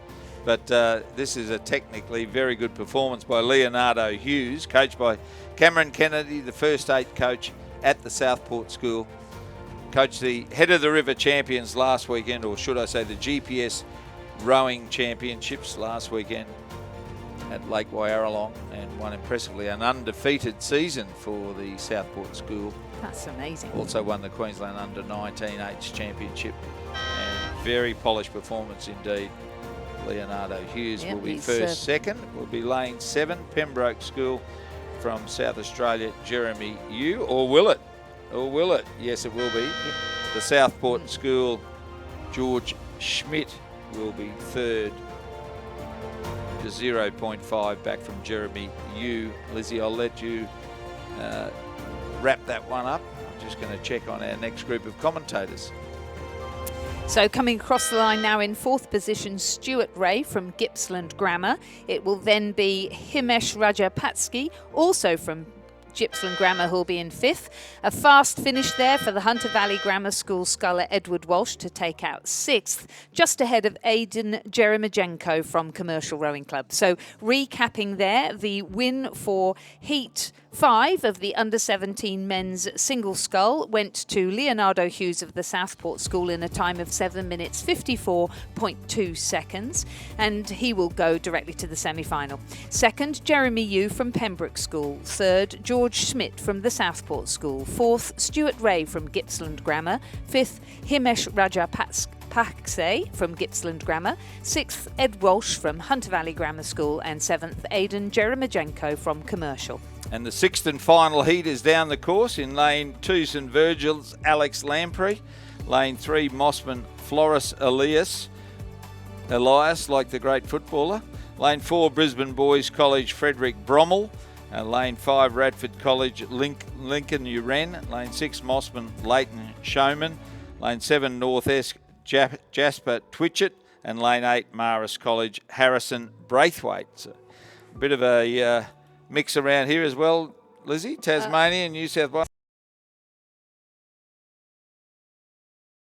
Stand out. He's had a very good season there racing for Marist College in a number of boats. And he's got a standout lead as well, hasn't he? He has.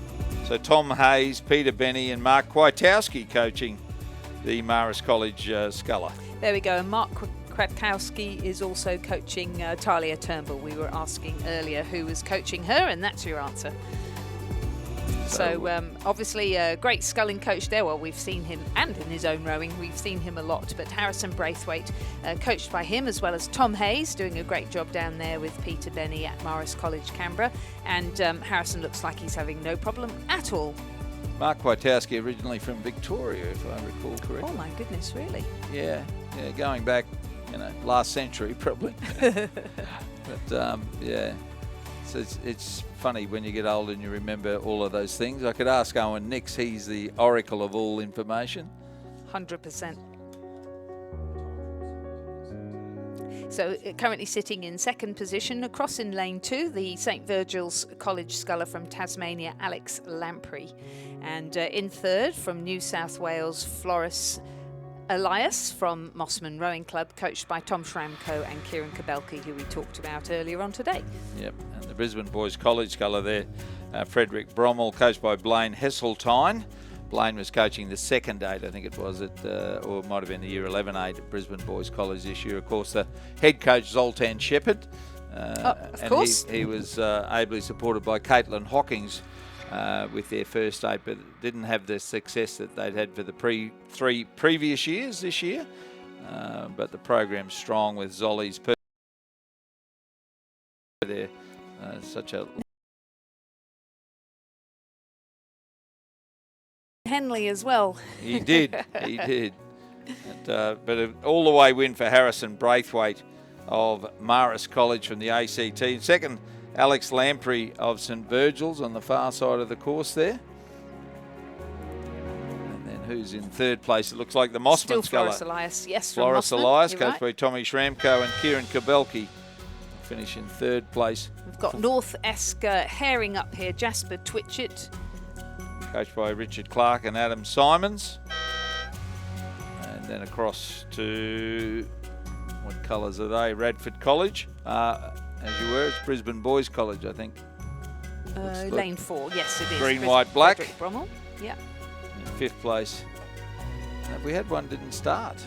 It must have done, because the Radford College Sculler is coming, so it looks as though... Leighton's Showman of Mossman looks as though he's in no-show. Yeah.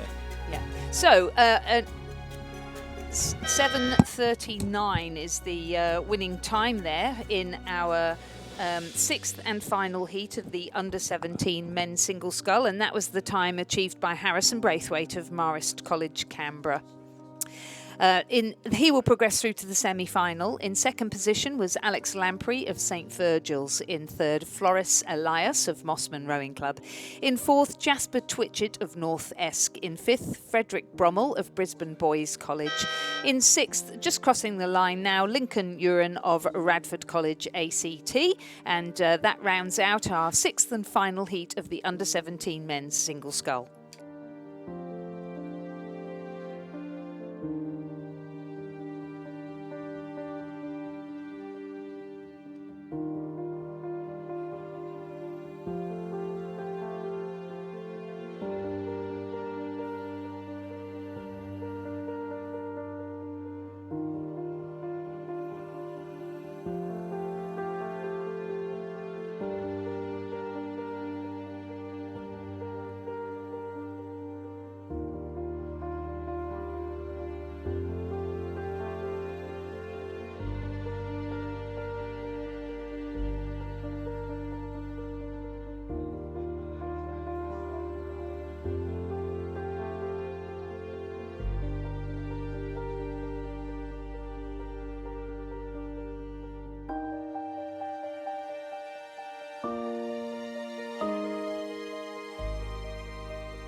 Race number 13 is the under-19 women's single scull heat 1. In lane 1 is Manning Valley Anglican. So Manning Valley Anglican College from the Taree area. And it's Zoe Hutchinson, coached by Murray Dowse. Rockhampton Fitzroy in lane 2, Georgia Brennan, coached by Kim Byrne and Matthew Thompson. Lane 3 is Glebe Rowing Club, Lucy Yabsley, coached by Millen Parker and Natalia Dow. Lane 4, University of Queensland, Isabel Shima, coached by Phil Bourguignon and Lily Lunley. Lane 5 is Team Vietnam, Ho Thi Dai, coached by Joe Donnelly. Lane 6, Yarra Yarra, Constantina Kafasis, coached by David Orchard. Lane 7, Radford College, Zoe Hickey, coached by Maximilian Meyer and Megan Fritsch. Lane 8, Bundaberg Rowing Club, Georgia Mortimer, and she's coached by Dane Mortimer. As with the previous 12 races, first only will go through to the semi-final, and I'm joined in the commentary box this morning by Owen Nix. Owen, it's great to have you back commentating at the Australian Championships. Thanks, Ray. Delighted to be back, and looking forward to this one. Under 19 women's single, we've got the silver medalist from the under 17 women's single there in lane number 3 in the yellow boat with the maroon and white blades. That's Lucy Yabsley of Glebe Rowing Club, so one to watch, along with Ho Thi Dai of Team Vietnam, across a couple of lanes in lane 5, and we are underway. And that stern of the yellow Empacker in lane 3 disappeared very, very quickly. Lucy Yabsley from Glebe, so she was the winner at the New South Wales Schoolgirl Head of the River in 7:58, the fastest time anyone's ever done in that event. Wow. 5 seconds faster than Elizabeth Kell, who turned out to be not too bad. Winning a world championship in 2006 in the double scull and at Eton Dorney. That's correct. Yeah, she did. And conditions are very unlike Eton Dorney at the moment. They're very they're good. Calm here, and scullers have all gotten away well as they start to make their way up towards about the 200 metre mark. And you can see Lucy Yabsley there, the centre of the screen, doing quite well, and appears to have the two scullers to her right covered. That being Rockhampton Fitzroy's Georgia Brennan and Zoe Hutchison of Manning Valley Anglican College. And I recall Lucy Yabsley, I'm pretty sure she raced at the National Championships in Champion Lakes last year. Yeah, silver in the 17 single scull behind the Addison Rolls of Queenwood School. And they had some very good hit-outs last season. And Lucy Yabsley has switched boats from the Schoolgirl Head of the River, gone to an Empacker for this one, and currently leading this field as they come up towards around about the 350 metre mark.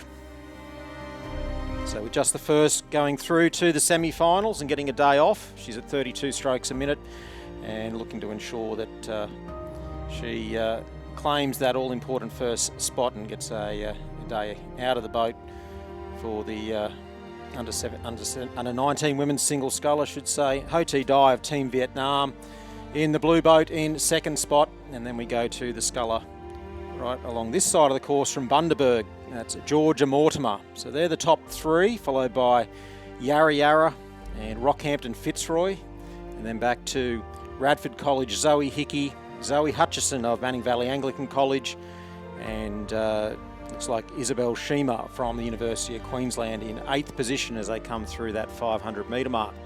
So Joe Donnelly coaching in Team Vietnam, Owen, did he begin rowing at Kinross Walleroy? He did, yeah. So he was the bursar at Kinross Walleroy School and had a very successful financial scheme that funded a lot of their sports and funded them very, very well, and then took position running the head coach at the Vietnamese rowing team, and they've done terrifically well here. And I see one of their sponsors is here in the boat park as well, so they draw a lot of support in getting that Team Vietnam team funded to compete internationally. So Joe's very, very good at garnering support and a very, very good coach indeed. I know he's highly regarded by the likes of John Boltby and John Coates for the work he's done with rowing in Australia and in Southeast Asia. Yeah, Joe's a very enthusiastic and relentless coach, and that's obviously some pretty good traits to have in aspiring young chargers. So we're now looking at to the right of the screen, Ho Thi Dai from Team Vietnam in the red colours with the yellow long sleeves, and Lucy Yabsley in the centre of the screen, just coming up towards the 1,000 metre mark. And the Manning Valley Anglican sculler, coached by Murray Doust. So he would have rowed with your dad, or is he too young?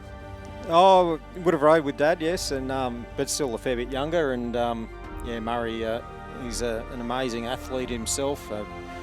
Match to Seniors winner from 1980 in the double scull. And can you explain to our new rowing people, Match to Seniors is the under-23 World Championships? Well, it was the Nations Cup, and then it was, it's had about 5 name changes, I think, to end up where it currently has with the World Under-23 Championships. So that was in the double scull back in 1980, and I think it was in Essen in Germany. And Murray, a fantastic athlete. And it's great to see him now that he's a retired school teacher, giving back to the sport and coaching a developing program at Manning Valley Anglican College. So the glebe sculler Lucy Yabsley left school? No, still at school, still at Ascombe School. And, okay. Another one of the charges that Lizzie Chapman has. Yeah, that's right. And still would have another year left at school, I'm sure. So very, very good athlete. She's come up here and helped out with commentary at regattas in the past as well. She was assisting at the Australian Masters as a volunteer. She's very, very mature head, and someone that's always looking to contribute to the sport that she enjoys so much. So leading around about 4.5 seconds at the halfway mark over Ho Thi Dai of Team Vietnam, and it's going to be a pretty big margin to try and reel in to claim that all-important first spot, which is the sole one that goes straight through to the semi-finals. The rest will have to race the repechage tomorrow. She's sculling very nicely indeed, isn't she? So does she own that MPACA, or is that part of the Glebe Rowing Club fleet? Not sure. It's named the Parkers, okay. which is after Milan Parker and Thomas Parker. And so Thomas probably Parker. a club boat. Possibly, yeah. So Thomas now the head coach at Loretto Normanhurst. He was previously head coach at Ascombe. And Milan Parker was long-time coach at Glebe Rowing Club and still coaching in his 80s. And the other coach, Natalia Dow, who's listed there with the glebe sculler Lucy Yabsley, was a very good sculler herself as a junior, a New South Wales champion in the under-16 single scull. And she's also now coaching at Loretto Normanhurst with Thomas Parker. So through the 1500 metre mark, Lucy Yabsley still with about 2.5 lengths to the good over Ho Thi Dai of Team Vietnam. And then we have the Bundaberg sculler on this side of the course. Will start to come into view now. Georgia Mortimer, coached by Dane Mortimer. And then in 4th position is Zoe Hutchison of Manning Valley Anglican College, followed by the sculler in lane number 6 from Yarra Yarra, Constantina Kafasis. Coached by David Orchard, and it's great to see David here. He just continues to coach young scullers and bring them through, put a number of athletes onto Australian teams in his younger days back at Toowong Rowing Club. He's that old that I raced against him, and moved to Melbourne a number of years ago and has continued to produce fantastic scullers, including Rhea Thompson, who went on to row at the Olympic Games. So well done. It's great to see David Orchard here continuing that coaching. He's a very good technical coach and living life to the fullest in Melbourne, and still attending national championships every year. Yeah, so now at Yarra Yarra, and as Ray mentioned, it does a very good job. And I think he had a very funny story about some King's Cup exploits of yours, which probably isn't. We won't share that with but David reminds me of it every time he sees me. Yeah, so just with 200 metres or less to go for Lucy Yabsley, and she's still maintaining a lead. It's been cut down a little bit. It was 2.5 lengths at the 1500 metre mark. It's come down to a couple of lengths now. Ho Thi Dai continuing to push on that foot stretcher and try and reel it in. Rowing a Kinross Wallaroy boat by the look of it. Yeah, that's right. Joe, of course, brings his own oars, but rows boats lent by Kinross Wallaroy. Yeah, and if you've seen what Joe's been able to do with that program in just 20 years, you can certainly, he'd have every right to whatever boat's in that shed. So Lucy Yabsley coming up towards the line, takes the win. Nice run in the Team Vietnam boat. Yeah, she'll be certainly one to watch in the later rounds. Ho Thi Dai, she'll go through to the repechage. Zoe Hutchison of Manning Valley Anglican College has started to really push through in the second half of this race and may just edge out the Bundaberg sculler on the line and Ooh, does that's so. nice. Hutchison third for Manning Valley Anglican College. Bundaberg fourth. Fifth goes to Yarra Yarra Constantino Kafasis. And then followed by Rockhampton Fitzroy's Georgia Brennan in sixth. Seventh will be Radford College Zoe Hickey. And the University of Queensland Isabel Schema to finish eighth. So unofficially there, it's first Glebe in lane 3, second lane 5, Team Vietnam. Third lane 1 is Manning Valley Anglican. Fourth lane 8 Bundaberg. Fifth Yarra Yarra. Sixth Rockhampton Fitzroy. Seventh Radford College. Eighth University of Queensland Boat Club. Winning time unofficially 8:26.62 and the margins 3.67 and 14.63. The next one's well down the course, Owen. It is, Ray, and in this one, as they're coming up towards the 1,300 metre mark, we're seeing a good scull come from lane number 8, Zara Turner, younger sister of Grace Turner, and who rows at Sydney University Boat Club. She's coached by Maximilian Meyer and Megan Fritsch.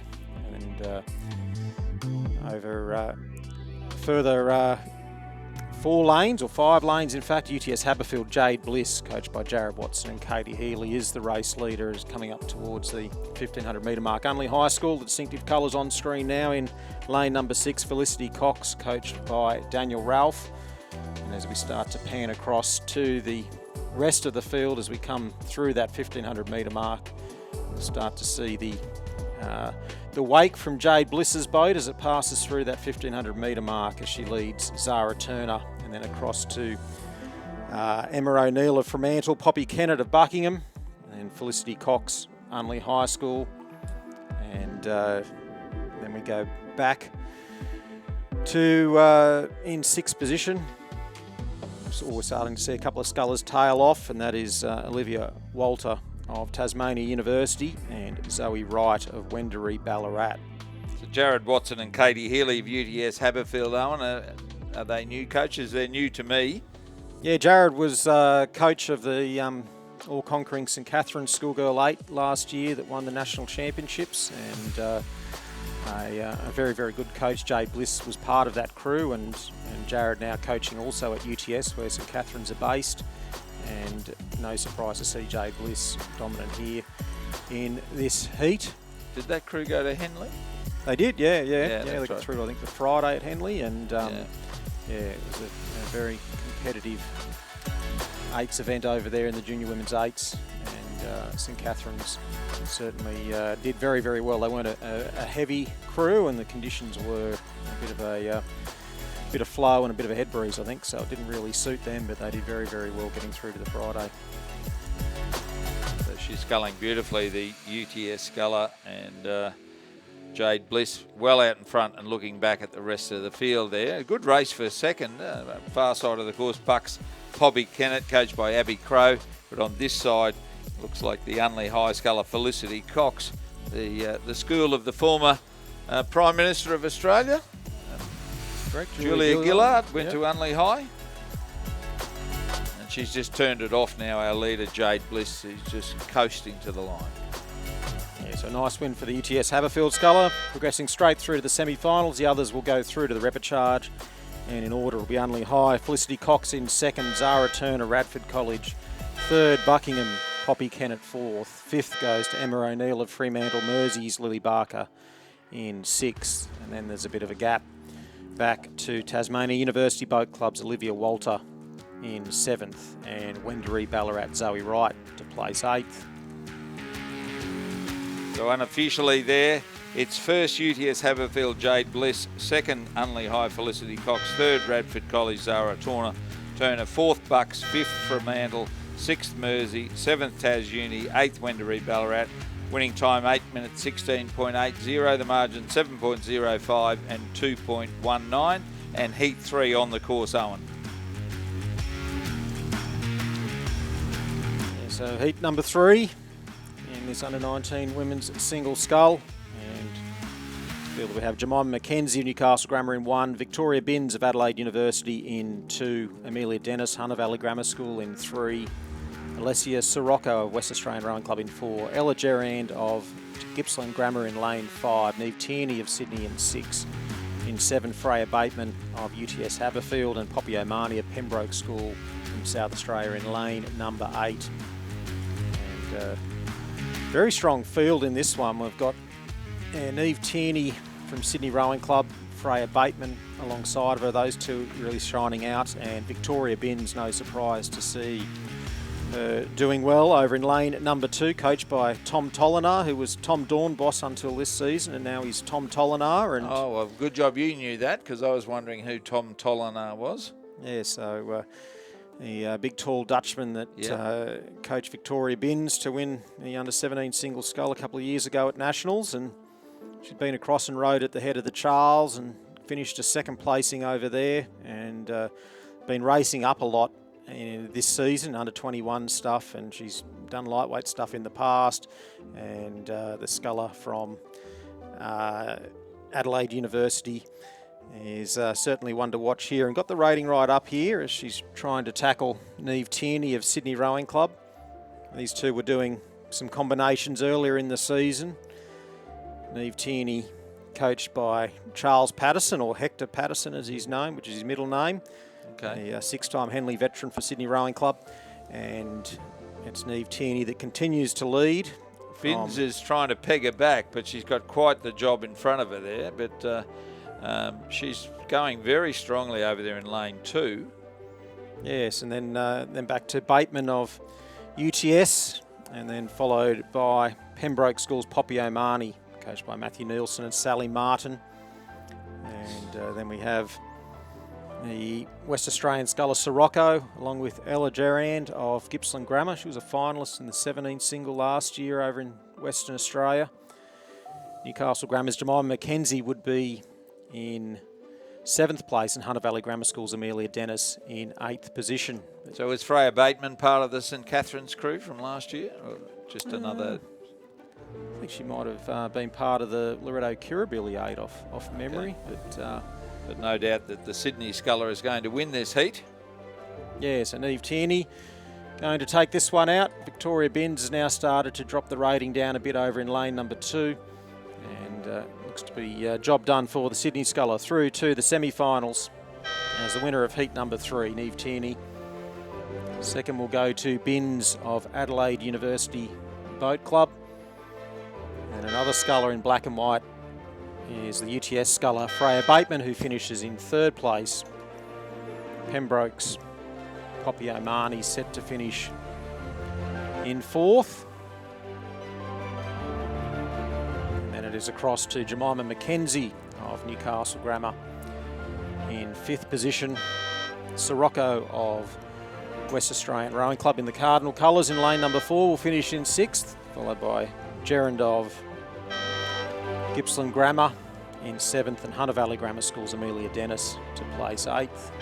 Unofficially, 1st Sydney Rowing Club Neve Tierney, 2nd Adelaide Uni Victoria Binns, 3rd UTS Haberfield Freya Bateman, 4th Pembroke School, 5th Newcastle Grammar, 6th Western Australian Rowing Club, 7th Gippsland Grammar, and 8th is Hunter Valley Grammar. Winning time unofficially 8 minutes 15.36. The margins 9.22 and 3.41 as heat 4 comes well down the course, Owen. They're through the 1,000 metre mark.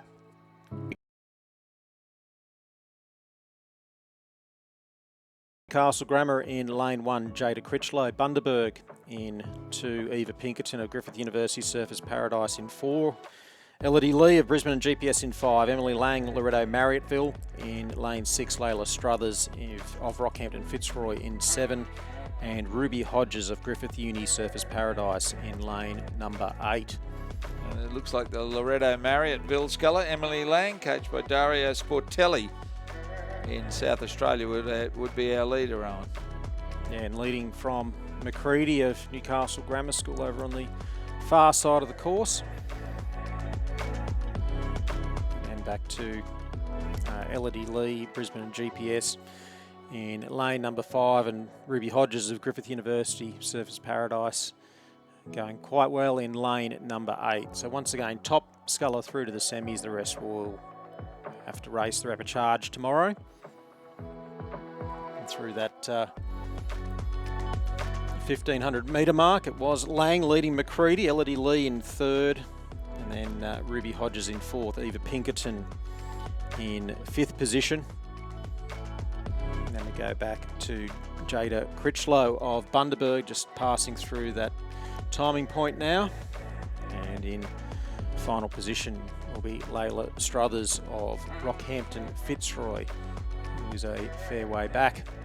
So it's only 1.85 seconds between Lang and McCready through that 1500 metre mark, and that's not an insurmountable gap. So we'll see if the Newcastle Grammar Sculler in the white boat with the black tips, the Swift Scull over in lane number 2, can close that gap a little bit on the Dario Sportelli coach sculler from Loretto Marriotteville. Both have their rating up. They know what's at stake here and a chance to avoid the repechage. Yes, it's not the most fun time you can have, Owen, rowing a repechage, is it? That's right, a second chance draw. And we're seeing both scullers at around about 35 strokes a minute. So they've got the rating up and seeing who can make it through. Second chance to fish, I think, is what the technical term for repechage, something like that. Yeah. It's a good race here. Certainly our leader all the way is Emily Lang, but on the far side it's being pegged back there. Yeah, so the gap only sitting at around about a boat length and with about 40 metres left to cover. So Emily Lang really determined to try and finish this one off, and looks like she will hold on and take out heat number 4 for Loretto Marriotteville out of South Australia. Second to Newcastle Grammar. That's Alice McCready in that race for third. It is Griffith University Surfers Paradise and Brisbane and GPS going stroke for stroke towards the line. Looks like the Griffith Uni Surfers Paradise sculler Ruby Hodges may just get this. Is who's going to get the stroke in on the line, I think. And I think it was Hodges claiming third, Elodie Lee, Brisbane and GPS fourth, Pinkerton, Griffith Uni Surfers Paradise in fifth, and then to Bundaberg's Jada Critchlow in sixth, and Rockhampton Fitzroy's Layla Struthers in seventh position. Unofficial time at 8:26 for Emily Lang, so been within 11 seconds of each other all these heats so far this morning.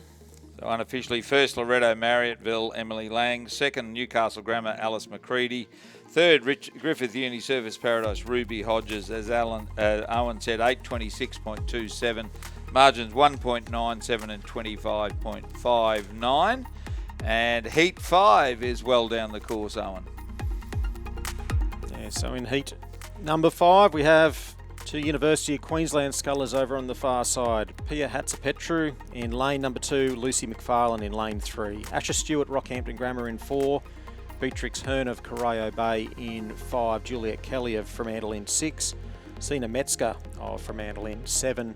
And Lily Rose Hall-Kraus in lane number 8 for Rutherglen Lake Rowing Club in Northern Victoria.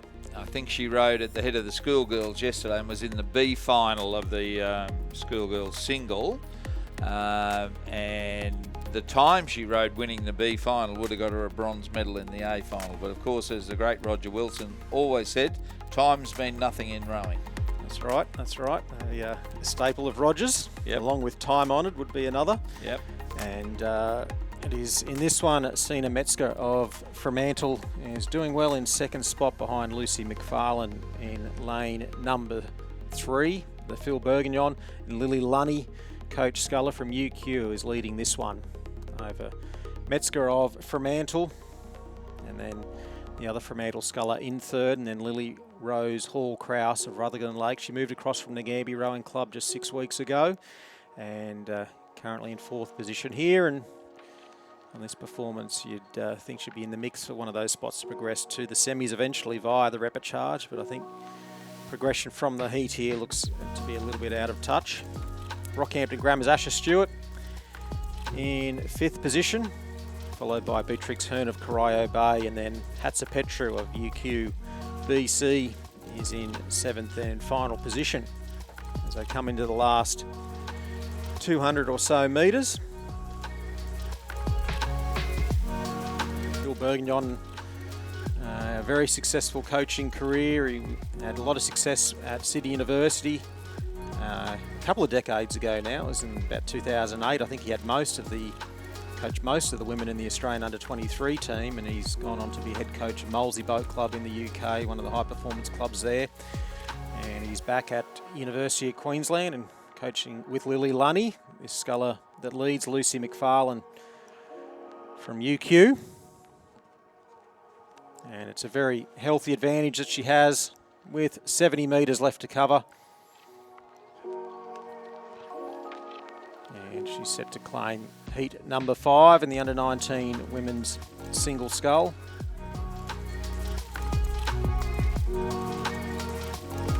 Very large stable of female scullers and sweep rowers under Phil's direction at University of Queensland Boat Club.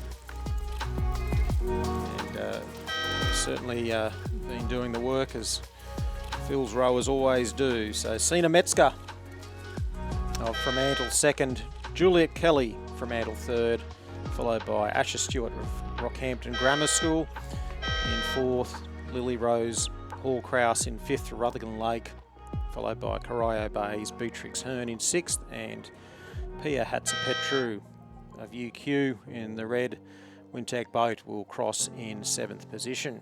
Unofficially, first University of Queensland Lucy McFarlane, second Fremantle Sina Metzger, third is the sculler from Fremantle Juliet Kelly, fourth Rockhampton Grammar, fifth then was Rutherglen Lake, sixth was Corio Bay, and seventh University of Queensland in Station 2. The winning time 8:17.63, the margins 9.78 and 7.64, and through the 1,000 metre mark in Heat 6, Owen.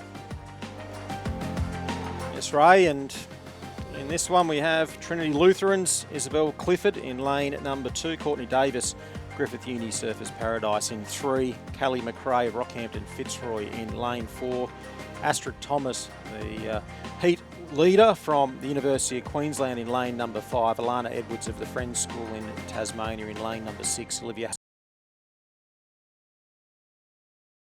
of Rockhampton Grammar School in lane number 8. So another UQ sculler, well placed to progress directly through to the semi-finals. Is Astrid Thomas, who you're just seeing the wake of her boat. And she's leading the Friends sculler, Alana Edwards, who's coached by her dad, Anthony Edwards, and Nicola Anderson. Of course, Anthony, 4 Olympic Games? Yeah, so no shame that Alana not the best rower in her family yet. Not yet. And second through that 1,500 metre mark. And then we go across to sculler in lane number 3, Courtney Davis of Griffith Uni Surfers Paradise, and then followed by Olivia Harris of Nepean Rowing Club, and then over to the far side, Isabel Clifford of Trinity Lutheran. So they're having a good little tussle there, a quarter of a second, separating them through that 1,500 metre mark. Sparks of Rockhampton Grammar is next. Ray of Rockhampton.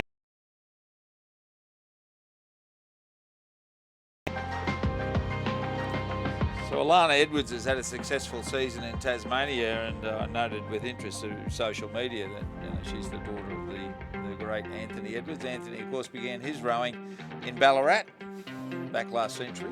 Yes.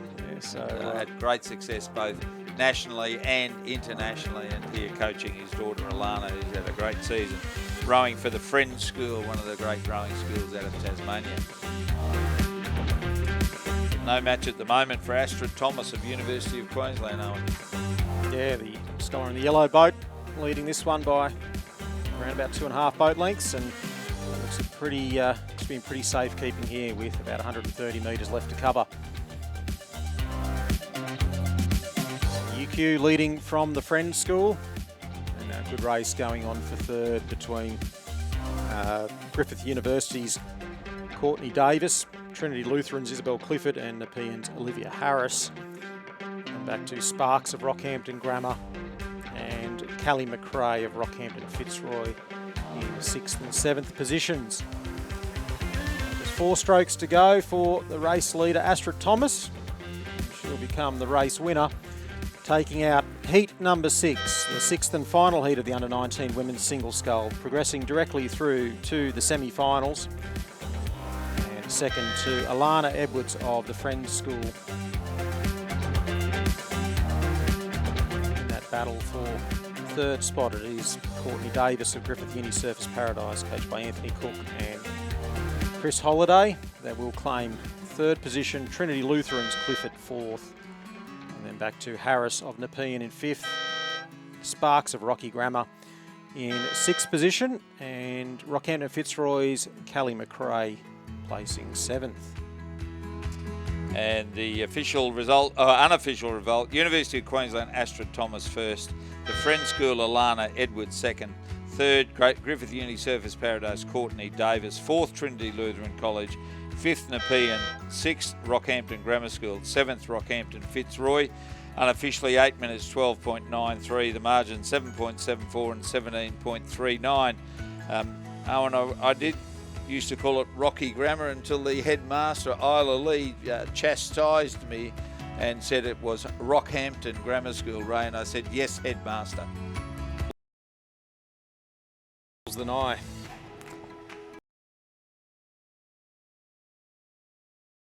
One of the under-19 men's single scull.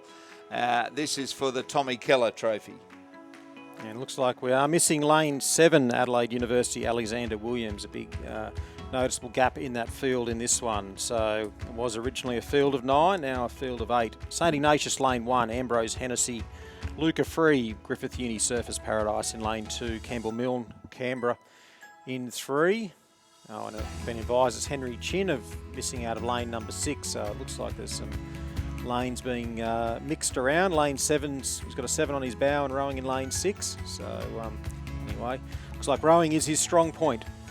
Alexander Williams of Adelaide University, because he's right up there pushing Luca Free of Griffith University as they come through that 1500 metre mark.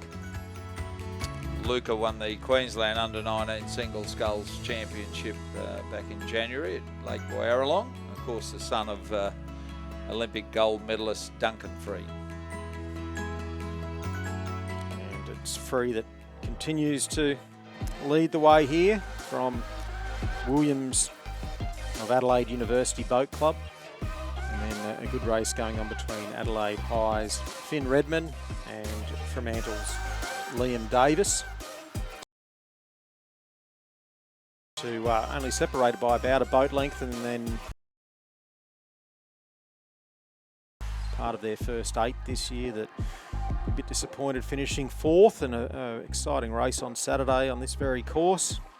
He's currently in 5th position, and there's a bit of a gap back to the remaining 3 scullers, Campbell Milne of Canberra, Matthew Lescue of Griffith Uni Surfers Paradise, and Ollie Dowling of Scotch Oakburn. So first through to the semi-finals, and Luca Free looks to have that in his safekeeping. A race that his father won back many years ago, the Under-19 Championship of Australia, and went on to the World Under-19 Championships, if memory serves me correctly. And was it 7 President Cup wins, was it? Something, yes, 7, yeah. He blames me for it not being 8. And coming up towards the line, Luca Free going through to the semi-finals as the winner of heat number 1. Second will be Alexander Williams of Adelaide University Boat Club. Third to Adelaide High's Finn Redmond, followed by Fremantle's Liam M. Davis, and followed by Ambrose Hennessy of St Ignatius College in 5th. And a good battle on this side of the course. Ollie Dowling of Scotch Oakburn just leading Matthew Lescue of Griffith Uni Surfers Paradise, and it's going to end up that way. 6th and 7th respectively, and in 8th place will be Campbell Milne of Canberra Rowing Club. So unofficially, first Luca Free of Griffith Uni Surfers Paradise in lane 2. Second lane 4, Adelaide High, Finn Redmond. He was third, sorry. Second was Adelaide University, Alexander Williams. Third, Adelaide High, Finn Redmond. Fourth then was Fremantle. 5th, St Ignatius. 6th, Scotch Oakburn. 7th, Griffith Uni Surfers Paradise, and 8th, Canberra Rowing Club. The winning time at 7:27.23, margin 5.97 by 1.84. The official result now 6.08. In fact, the margin 6.08. And Heat 2 as well down the course, Owen. And the field that we have, Brisbane State High's Owen Johnson in lane number 1. Lane 2, Sydney University's Remy Cameron. In lane number 3, Tasmania University, Oliver Shearing. Lane 4, Ballarat Grammar, Benjamin Meakin. College, Rowan White. Lane 7, UTS Haberfield, Caelan Routley. Lane 8, Tamar Neville Clark, and lane number 9, Pembroke School, Alex Lee. So that's the field, and it is the sculler from UTS Haberfield, Caelan Routley, and Hudson Shell. 3 out from the grandstand that leads this one, and having a good battle with Oliver Shearing, who's from Tasmania University Boat Club in the red colours. 3 from the far side of the course. These two fighting it out. Top sculler to progress through to the semi-finals. A good race going on for the placings thereafter. Tamar's Ned Neville Clark faring well in lane number 8. Lee of Pembroke also doing all right in lane number 9. And with them is Rowan White of Bradford College and Benjamin Meakin of Ballarat Grammar. The Caelan Routley, coached by Judith and Matthias Ungermark. Yeah, so he's originally from Newcastle Grammar School and moved down to UTS Haberfield at the start of this season. I think he's off to college in the US. His parents are both very well educated, both doctors, I think, and Caelan looking to further his study and further his rowing over in the US. Just joining that group under the leadership of John Bowes, and there's 2 from the Brisbane Boys College that won last year at the head of the river. Twins, the Cashman twins, are off to Princeton later on in the year as well. So the Tas Uni sculler, Oliver Shearing, doing a good job there, Owen. Yeah, certainly pushing Routley all the way and coming into the last 100 metres. About 110 now to go, so 100 metres where those boys turn red. And Tasmania University Boat Club, he's not had a look across, he's just focusing on his lane, doing his job and seeing how well he can go. He caught a little bit of a digger there with his, looks like he's got those Concept 2 comp blades over there, and just caught them in the water at the finish there, and that I think's halted his chances here. And Caelan Routley is going to progress through as the heat winner. Second goes to Oliver Shearing of Tasmania University Boat Club, and then in third to Ned Neville Clark of Tamar Rowing Club in Tasmania, and then followed by Pembroke School's Alex Lee in 4th position, Bradford College Rowan White in 5th, and then a good battle for 6th and 7th between sculler from Ballarat Grammar, Benjamin Meakin, but Brisbane State High's Owen Johnson just going to get there. So 6th to Johnson of State High, Benjamin Meakin of Ballarat Grammar in 7th, John Onetto of the Southport School in lane number 8, and will be the son of Australia's sculler in the 1996 Olympics, Remy Cameron of Sydney University Boat Club, that will claim 9th position. Dave Cameron, son. That's correct. Yeah. There you go. We must be getting old. We're calling the sons of people we used to call years ago. So unofficially, UTS Haberfield, Caelan Routley first, 2nd Tas Uni, Oliver Shearing, 3rd Tamar, Ned Neville Clark, 4th Pembroke, 5th Radford College, 6th Brisbane State High School, 7th Ballarat Grammar, 8th the Southport School, and 9th Sydney University. 7:32.72, the margin 0.42 and 16.01, and they're racing for the Thomas Keller Memorial Cup as Heat 3 goes through the 1,000-metre mark, Owen. And we have had one scratching, Dion Hanson of Mossman out of lane number 7. So the field that we have, Finn Parr, Rockhampton Fitzroy in lane 1, Matthew Coleman of the Southport School in lane 2, Joshua Miller of Radford College in 3, Nicholas Halulos of Norwood International High School in lane 4, Caden Hatchett of Oxenford Rowing Club in Queensland in lane number 5, Connor Malouf of Radford College in 6, and Jai Owl of Rockhampton Fitzroy in lane number 8, and Angus Scott of Radford College in lane number 9. So field of semi-finals, and the rest will be the sculler from Radford, Connor Malouf, you're starting to see there on the screen there in lane number 6 in the Swift boat, is leading them a merry dance here as they come up towards the 1,500 metre mark. He's got clear water from his stern to the bow of 3 scullers to his right, and it is Nicholas Halulos, Joshua Miller and Matthew Coleman that are fighting it out, and And then over on this side of the course, you have Angus Scott, also of Radford College, who's actually moved his way up into second spot. So Gordon Marks is the head coach at Radford College. He's taken over there from Vicky Spencer, who's... And celebrating a birthday today, so happy birthday to Big Gordon Marks. There you go. And a very big co-ed program. I think the school's based around Bruce, I think, in the ACT. And his sculler, Connor Maloof. Schoolmate Angus Scott. 3 scullers have tailed off in this one. Oxenford's Caden Hatchett and Finn Parr of Rockhampton Fitzroy and Jai Owl of Rockhampton Fitzroy. So 33 strokes to the minute, the leading sculler. Connor Maloof of Radford College. And 35 on this side of the course for Angus Scott as he's trying to close that deficit and put some pressure on in this last 170 or so metres. I don't think he's going to get there, Owen. No, I think it'll be like a greyhound chasing the bait. I think it's just it's tempting, but it's not going to ever eventuate. So and Maloof's just lifted the rating a little too, by the looks of it. And a bit of look over his shoulder to see where the finish line is. And only about passing that little inlet over on the far side, which is about a dozen strokes to go. Has another little look then. He's desperate for this finish line to come. And sculler Connor Maloof of Radford College, still with some clear water. And he's going to take out heat number 3 of the under-19 men's single scull. Ahead of Angus Scott on this side of the course.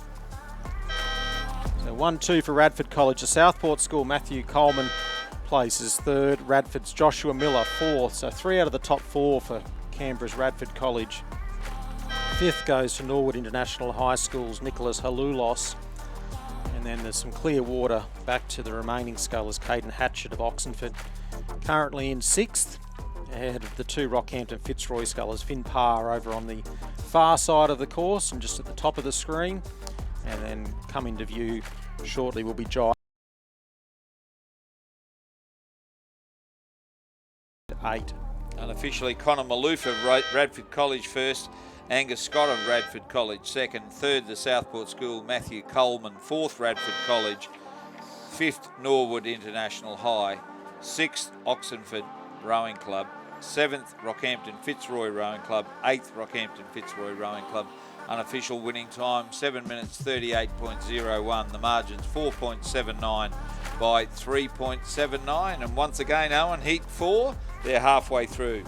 They're past the 1,000 metre mark. That's right. And the field that we have is Kit Mueller of Fremantle in lane number 1, Charlie Patrick of Cathedral Townsville in 2, and Charlie Patrick actually a scratching there. So Angus Murphy, Wendouree Ballarat in 3, in 4 Brisbane Boys College, Conrad Scott in lane 5, West Australian Rowing Club Sam Clode, Mossman's Oscar Shield Gamborg in lane number 6, Southport School's Hunter Douglas in 7, Will Rogers of the King's School in lane number 8, and in lane number 9 is Barwin's Elliot Renton Gibb. And the King's School crew that went in favourites on Saturday at the head of the river and narrowly held on to a 3rd placing in the end. St Joseph's were dominant. Will Rogers has been a very, very good sculler there, coached by Julian Huxley and Simon Huxley. Narrowly missed out in a spot in the Australian Junior Double Scull last year. He was survived a lot of rounds of seat racing, just miss out racing the double last year. And a very, very talented sculler, the New South Wales champion in the under-19 single scull. And he leads this one by Clearwater over Oscar Shield Gamborg of Mossman, and then a further 2 lanes across to Brisbane Boys Conrad Scott. And then Conrad Scott, the captain of boats at Brisbane Boys College and a member of the first 8 this year. It was an exciting first 8s race, wasn't it, up there, Ray, with Southport School claiming the win, and I think Brisbane State High gained many supporters from that. They were very gallant there in 4th, wasn't it? They were. That was their best result in a number of years, and the coaching crew there are doing a great job. They won one of the under-9 finals earlier in the day, and my phone ran hot after the final from old alumni of Brisbane State High School, people that have been in rowing for a long time. Very excited with the performance of Brisbane State High School this year at Lake Wyaralong, that's for sure. But at the moment, we should be excited with this New South Wales sculler from the King School, William Rogers. He looks pretty polished out here in the lead and doing it very comfortably indeed, Owen. Yeah, so he's a one to watch in this event later on, and I think Luca Free showed that he's also another one to watch. And it's going to be an exciting event later in the week as this one hots up. At the moment, rates are low for the leading boat. I think to quote Michael McRae, he's got the patience of Job as he rolls forward on the slide here. Will Rogers of the King's School, and he leads Oscar Shield Gamborg, and some big strokes coming from Conrad Scott of Brisbane Boys College as he tries to close that gap for second spot, but first place not in doubt. Will Rogers, the King's School, claiming heat number 4. Casual 7:30 there for the King's Sculler. Shield Gamborg of Mossman second. Conrad Scott, Brisbane Boys College third. Angus Murfitt of Wendouree Ballarat will finish in 4th position. Sam Clode of West Australian Rowing Club in 5th. And followed by Kit Mueller of Fremantle in 6th. And it's a long way back to the Southport School's Hunter Douglas. Oh, sorry, I've missed Barwin's Elliot Renton Gibb. In fact, he will finish in 7th, and Southport's Hunter Douglas still with a couple of 100 metres to go to cross in 8th position. So unofficially first, William Rogers of King's School. In 2nd place is Mossman's Oscar Shield Gamborg. 3rd, Brisbane Boys College Conrad Scott. 4th, Wendouree Ballarat. 5th, Western Australian Rowing Club. 6th, Fremantle. 7th, Barwin. And still with 20 strokes to go, the Southport School will be in 8th place. 7 minutes 30.03. The margins 5.54 and 1.05. But he was doing it very comfortably there, as was the Radford sculler Connor Maloof. So about 8 seconds faster in this heat, so that augurs well for the final for the King's Sculler. And heat 5 is through the 1,000 metre mark, Owen. Yes, Ray, and the sculler 4 out from the grandstand is Ballarat Grammar's Lockie Heath, who's coached by Luke Poulneau, and doing very, very well in this one. The field that we have, Bundaberg's Logan Cavell in 1, Lewin Harridge of Melbourne University Boat Club in lane 2, Javier Chadina of West Australian Rowing Club in lane 3, Harry Brandt of Rocky Fitzroy in 4, Jack Clark of North Esk in 5, Lockie Heath of Ballarat Grammar in 6, William Joseph Maharich of Swan River in 7, Ben Haywood of Canberra Rowing Club, who's only started rowing this season. It's his first season and has progressed a lot under David Fermano and David Bagnall. And in lane number 9, Rhys Davey of Essendon Rowing Club, coached by Bill Nugent. Great to see Billy Nugent with some scullers here from Essendon, and Dave Morridge, the Swan River sculler. He's an old Queenslander, that's how I know he's Morridge, not Maharich, but very handsome lead here to the Ballarat Grammar sculler. Yeah, so Lockie Heath just having a bit of a glance around. His coach rode for Australia, Luke Puno, and Luke's dad, Pierre Puno, was very, very prominent in Western Australian rowing for a long time, and was manager of the Western Australian interstate team for a number of years as well. And he's got a huge lead through that 1,500 metre mark. We're now just starting to see lane 9, Rhys Davey of Essendon Rowing Club come through. Bill Nugent, of course, a great rower, still in his Masters rowing days at Essendon Rowing Club, and it's great to see him putting back in the coaching of Rhys Davey. And then you could throw a blanket over the next 5 scullers. They're all finishing very close behind at close intervals. In fact, it's probably one of the most exciting races we've had for the minor placings in this one, but they're all going to have the same fate, and that's going to be a repechage. It looks as though Lockie Heath of Ballarat Grammar, if he keeps it clean, will claim this one and progress through to the semi-finals. He had a bit of a dirty stroke through that 1,500 metre mark, and he's moved back more towards the centre of his lane here. And looking to see if he can get the job done and miss out on tomorrow's repechage in this event. So Davey of Essendon in 2nd spot, and then in Bundaberg's Logan Cavell be next in third place, and then it'll be Harwich of Melbourne University alongside of him, and then it gets very close thereafter. Morwich of Swan River will be there with Clark of North Esk and Brant of Rockhampton Fitzroy. And then Canberra's Ben Hayward, still not too far back. Take the first two out and we've got a cracking race. Yeah, that's right. You'd settle for that for a final if they were that close together for the remainder, but it's Lockie Heath that's shot out well clear and done the job early in this one, and he's going to progress through as the heat winner of Heat 5 of the Under-19 men's single scull. Ballarat Grammar in first spot. Davey of Essendon in second place. And then we only have about 3 lengths separating the remaining half a dozen scullers, or 6 of the next 7 scullers in fact. So Bundaberg's Cavill will be third, followed by Harwich of Melbourne University Boat Club in fourth. Fifth will be Swan River's Morwich, followed by North Esk Clark, and then Brant of Rockhampton Fitzroy in seventh. West Australian Rowing Club's Shadina placing 8th, and Ben Hayward of Canberra Rowing Club placing 9th.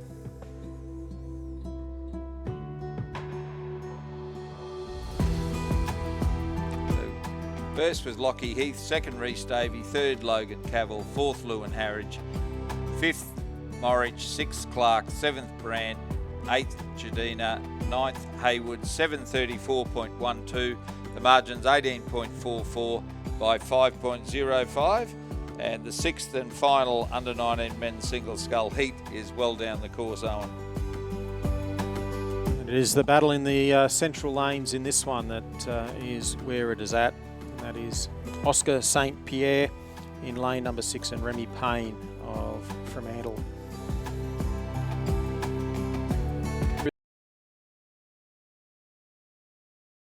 That 1500 metre mark, 0.57 of a second.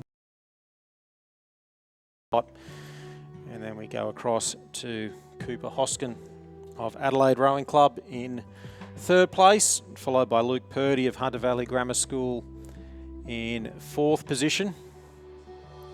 And then we have Igor Zarubin of Adelaide Rowing Club in fifth position.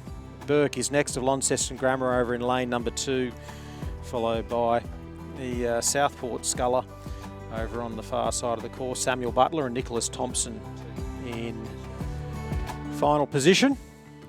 So this battle between Oscar St. Pierre and Remy Payne, it was Payne that was leading by only about half a length through the 1500 metre mark. He's trying to stretch that out to about a boat length's advantage with about 250 metres still to cover. So can Oscar St. Pierre lift the rating? He's decided to, and he realises if he's going to progress through directly, he's got to make a move now because the metres are starting to tick on by and Remy Payne still with the advantage. But St. Pierre has lifted the rating.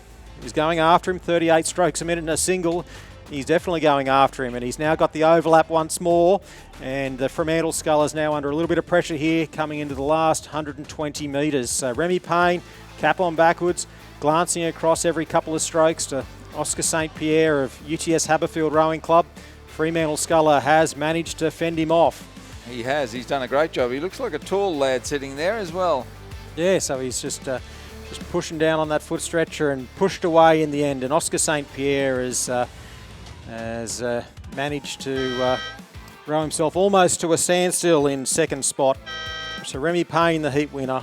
St. Pierre placing second for UTS Haberfield. Adelaide Rowing Club looks set to claim positions 3 and 4 with Cooper Hoskin third and Igor Zarubin fourth. Luke Purdy of Hunter Valley Grammar School, he's coasting home in fifth position, and then followed by Launceston Grammar's Archie Burke in sixth. Southport's Samuel Butler in seventh, and in eighth place with Nicholas Thompson of Rockhampton Fitzroy.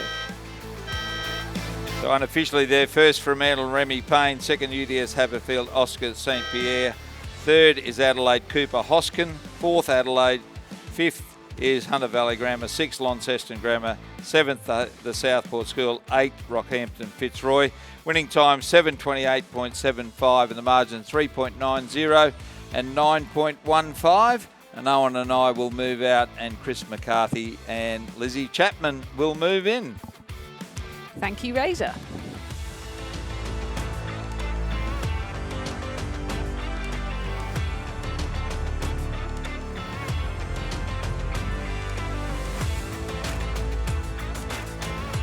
And we are up to race number 25 on our programme. We're starting now the heats of the under-19 women's coxless pairs. We have 3 heats, with the first 4 crews to progress through to the semi-final and the remainder to go to a repechage.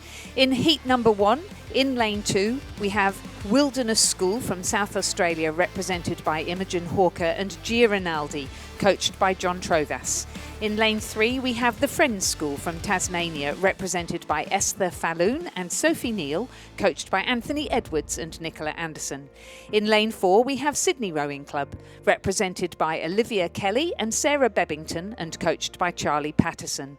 In lane 5, we have Townsville and James Cook University Rowing Club, represented by Lily Bragg and Sarah Burke. Commercial Rowing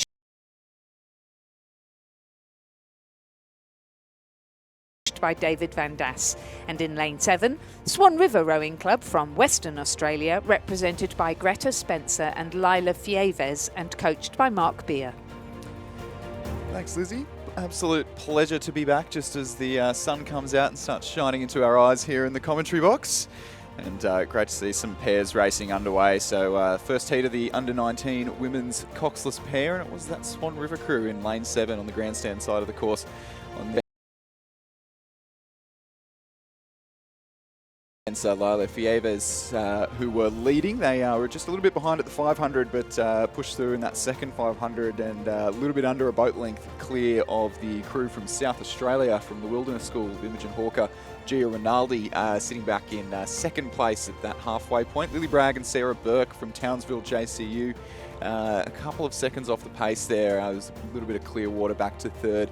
The commercial crew sitting in fourth. The Sydney Rowing Club combination in fifth, and Friends sitting in sixth place. So just 3 heats of this under-19 coxless pair, and top 4 crews of each of those heats will progress through to the semi-final. So 2 crews eliminated from this race. So as it stands at the 1,000 metre mark, Swan River, Wilderness School, Townsville JCU and Commercial looking best placed to progress through to Wednesday's semi-final and avoid the repechage tomorrow.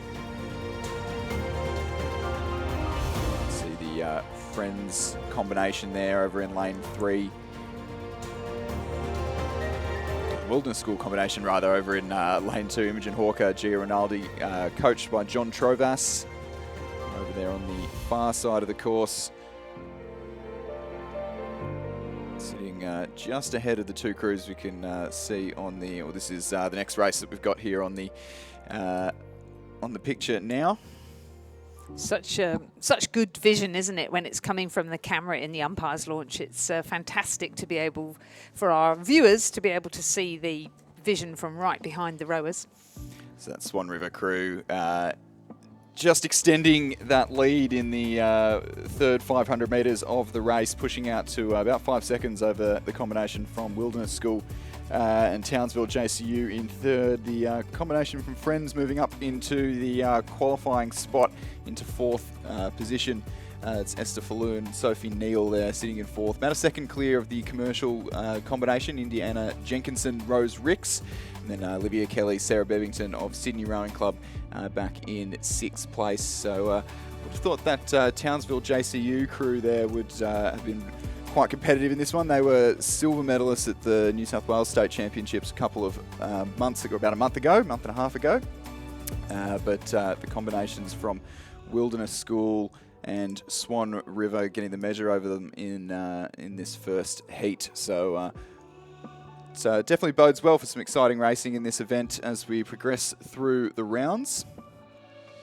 Got a few crews up with the form favourites.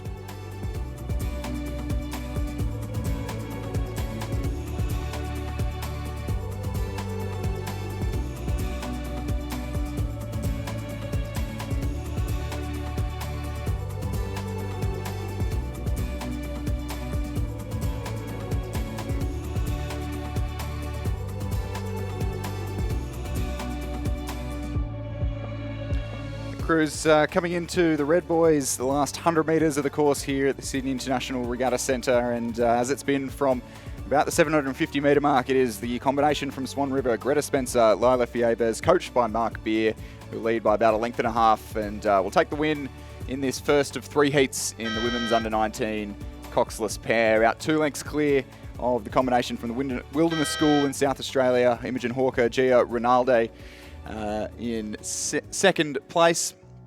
The crew in lane 5 from Townsville JCU, Lily Bragg, Sarah Burke in third, and that fourth and final qualifying position to the semi-final will go to the combination from Friends in Tasmania, Esther Falloon and Sophie Neal, who finish a good way clear of Indiana Jenkinson and Rose Ricks from Commercial, and the Sydney Rowing Club combination of Olivia Kelly, Sarah Bebbington, those last 2 crews through to tomorrow's repechage. Confirming the results of the first heat of the under-19 women's coxless pair. A win for Swan River Rowing Club, Spencer and Fiebes. Second, Wilderness School, Hawker and Rinaldi. Third, Townsville JCU, Bragg and Burke. Fourth, Friends School, Falloon and Neal. Those 4 crews will progress through to the semi-final. Fifth, Commercial, Jenkinson and Ricks. Sixth, Sydney, Kelly and Bebbington. They will progress to the repechage. The winning time, 7 minutes 54.56. Our second heat of the under-19 women's coxless pair is now in progress. In lane 2, Unley High School from South Australia, represented by Tamara Bates and Eleanor Nettlefold, coached by Danielle Ralph. In lane 3, the University of Queensland Boat Club, Nell Murphy and Ava Mulholland, coached by Phil Bourguignon and Lily Lunny. In lane 4, Tasmania University, represented by Maddie Higgins and Matilda Cocker, coached by Peter Volker and Sean Finlayson. In lane 5, the University of Queensland Boat Club, Felicity Bishop and Sophie Crane. In lane 6, a composite of Kate McNeil from Mercantile and Claudia McCarthy from Nagambie Rowing Club, coached by Suzanne Andrews and Andrew McNeil. And in lane 7, a third University of Queensland Boat Club crew, this one Astrid Coates and Charlotte Zentfeld. So we've already seen Kate McNeil in action. She was in the winning crew at the head of the river yesterday in Melbourne. In Victoria, rather, and represented in the under-17 single scull this morning. So it's a busy couple of days. She got on a plane last night to get here to race today, and here she is. It's only 10 o'clock in the morning, and she's on to her second race already. I think she might be an overachiever. I think so, and but a little bit out of things at the moment. The halfway, not surprisingly, not surprisingly, and I think no the repechage is good, a good route for her. Yeah, I think so. So at the 1,000 metre mark was Unley High from Tasmania, Tamara Bates, Eleanor Nettlefold over in lane 2 who were leading. Over Tasmania University Boat Club's Maddie Hughes and Madeline Crocker. Pretty narrow between 0.74 of a second between those 2 crews, and then 2 of the University of Queensland crews in the last 2 semi-final qualifying positions. So as we come through the 1,500 metre mark, Tamara Bates and Eleanor Nettlefold of Unley have just extended that lead a little bit, 2.33 seconds over the Tasmania University combination in lane 4, and then we've got 2 University of Queensland crews in 3rd and 4th. Murphy and Mulholland in 3rd, and Bishop and Crane in 4th place at that 3/4 time point, and then some margin about 7.5 seconds back to the 3rd University of Queensland crew on the nearest side of the course, who sitting in 5th place, and the Nagambie Mercantile crew of Kate McNeil, Claudia McCarthy sitting back in 6th place at that 3rd timing point. So our race leaders with a reasonably comfortable margin, about a length and a half to Unley High and over Tasmania University, who will just have to fend off the leading of the 3 University of Queensland Boat Club crews over there in lane 3, who are just still applying a little bit of pressure in the late stages of the race. As I say that, the Tasmania University Boat Club crew just starting to lift their rating a little bit, trying to see if they can challenge our race leaders from Unley High in South Australia, who, as it stands, have about a boat length.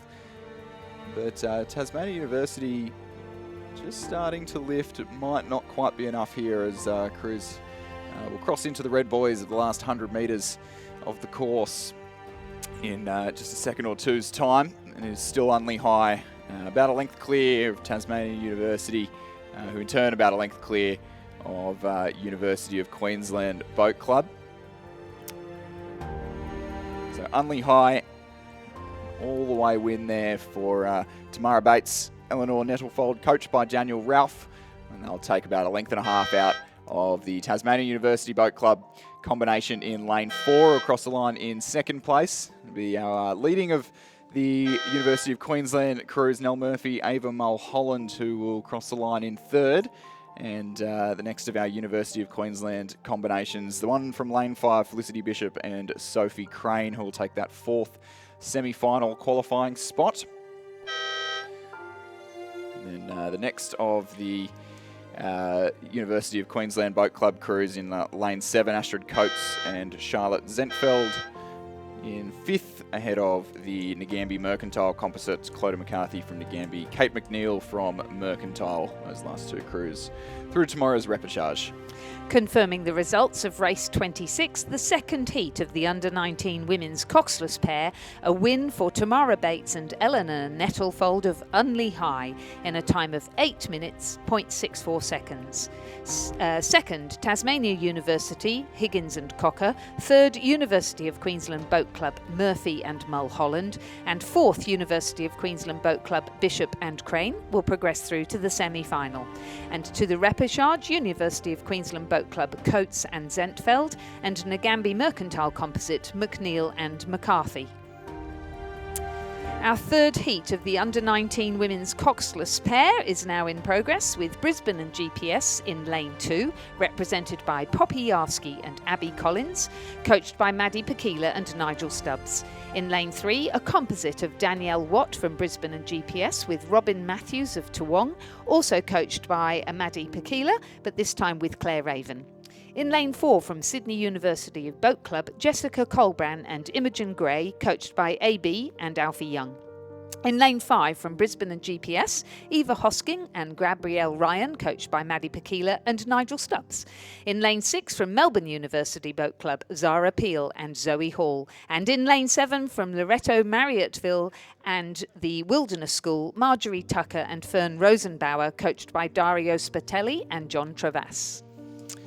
And there's not too much to say here about the Sydney University Boat Club crew who are leading, as they're pretty comfortably out in front. Not too much racing to call, I'd say. So 11 seconds the margin there at the 1,000-metre mark for Jessica Colbran and Imogen Gray. And they were the New South Wales state champions about 6 weeks ago, and they won that race by a similar margin, about 10 or 11 seconds. So looking pretty comfortable, and with the rating right down as they look to cross the 1,500-metre mark here. So Sydney University. Very different to Imogen's experience at the Junior World Championships last year, where I think in an effort to make the final they had to rate very high. So certainly a very determined person, and previously of the Queenwood School 8, and Jessica Colbran, who was in the Pymble 8. So I think really enjoying this under-19 level sweep rowing. And hopefully we'll go to trials and let's see how they go in the pair. Yeah, and this will be a good indicator, won't it? It's and the indicator's pretty positive at this stage. So 14 seconds ahead of the Brisbane and GPS composite, Eva Hosking, Gabrielle Ryan sitting in second place at the 1,500-metre mark. Danielle Watt and Robin Matthews from Toowong and Brisbane and GPS in third. Marjorie Tucker, Fern Rosenbauer, the South Australian composite, sitting in fourth place. And all things to plan, those four will be our direct qualifiers to the semi-final. Melbourne University's Zara Peel and Zoe Hall sitting in fifth, and Brisbane and GPS's Poppy Yarsky, Abby Collins in sixth place at that three-quarter timing point. And a fair margin, about 7.5 seconds between our fourth and fifth place crews. So our top four progressing directly to the semi-final, earning themselves a day off from racing tomorrow morning.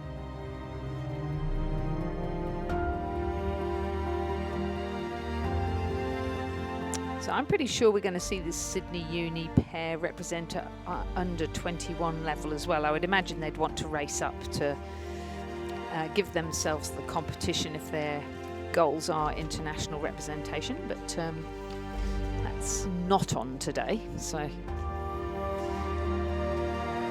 yeah, looking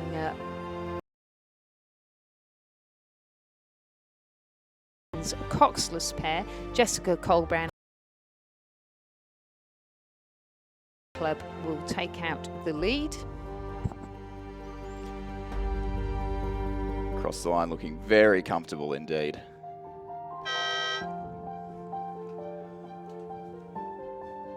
A little bit of a race for the minor placings unfolding. So Brisbane and GPS there in lane 5, Viva Hosking and Gabrielle Ryan.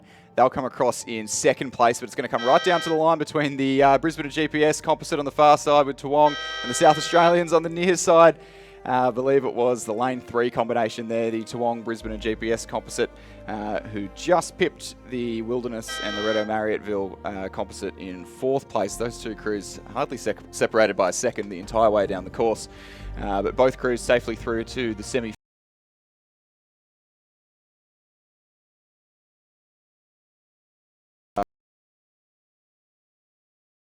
And Abby Collins. So confirming those results, the win went to Sydney University Boat Club, Colbrand and Gray in a time of 8 minutes, 2.93 seconds. It was then 15.66 seconds back to Brisbane and GPS Hoskin and Ryan, who take second place. Third, Watt and Matthews from Toowong and Brisbane GPS. And fourth, Loreto Corridge Marriotteville Wilderness School, Tucker and Rosenbauer. They progressed through to the semi-final. Fifth, Melbourne University Boat Club, Peel and Hall, and 6th, Brisbane and GPS, Yarsky and Collins. So that concludes the first round of racing in the under-19 women's coxless pair. We move on to the under-19 men's coxless pair, where we have 2 heats, and the first 2 will progress right through to the A final. The remainder will go to the repechage. In lane 1, representing Pembroke School from South Australia, Tom O'Mahony and Tom Archer, coached by Simon Lane. In lane 2, from St Joseph's Nudgee College, Hugh Jackson and Will Dawson. In lane 3, from St Augustine's, New South Wales, Jason Cow and William Pender. In lane 6, from Ignatius Park College and the Cathedral School, Henry Chin and Thomas Bartels. In lane 5, from Wendouree Ballarat Rowing Club, Joachim Henderson and Max Mason. In lane 6, from Wendouree Ballarat, Oscar Farrington and Harrison Grant. In lane 7 from the Friends School Tasmania, Jack Connor and Hamish Klein. And in lane 8 from the Friends School, Louis Underwood and Noah Haas. What a shame to come all the way to Sydney just to race somebody from your own club in the next lane. We've got a double one in this. Yeah, we've got 2. But certainly not affecting the quality of racing going down here in the under-19 men's coxless pair. So St Augustine's, the locals, Jason Cow, Will Pender, leading all the way through, but certainly not clear of the competition. They're about clean boat length up on Lewis Underwood and Noah Haas of Friends in lane 8. Wendouree Ballarat in 3rd place, and Jack Connor, Hamish Klein from Friends in 4th. Who are not too far clear of Pembroke School in 5th place.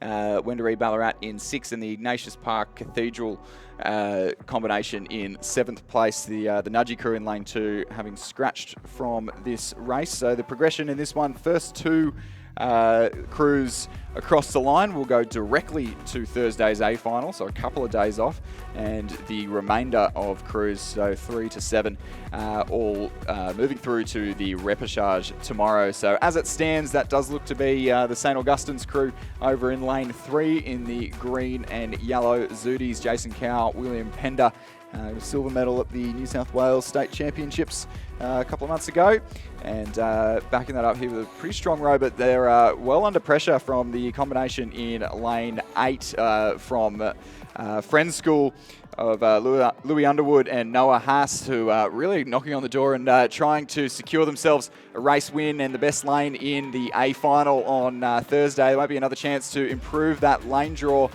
between now and then, but they're going to just run out of room on their run to the line, as it is St Augustine's Jason Cow, William Pender, who will take the win in the first heat, the under-19 women's men's coxless pair, Louis Underwood, Noah Haas of Friends, followed by Wendouree Ballarat Wendouree Ballarat over in lane 5. Joachim Henderson, Max Mason. The Friends School in lane 7, Connor and Klein in 4th place. Pembroke School in 5th. Wendouree, Ballarat's Farrington and Grant in 6th. And the combination in lane 4 from Ignatius Park and the Cathedral School in 7th place. So, confirming the results of the first heat of the under-19 men's coxless pair, a win for St Augustine's College, Jason Cow and William Pender. Second was Friends School from Tasmania, Louis Underwood and Noah Haas. Those two crews are now in the A final. And to the repechage, in third, Wendouree, Ballarat, Henderson and Mason. In fourth, the Friends School, Connor and Klein. In 5th, Wendouree, Ballarat, the Farrington and Grant. In 6th, and in 7th, Ignatius Park Composite with the Cathedral School, Chin and Bartels. The winning time, 7 minutes 14.92.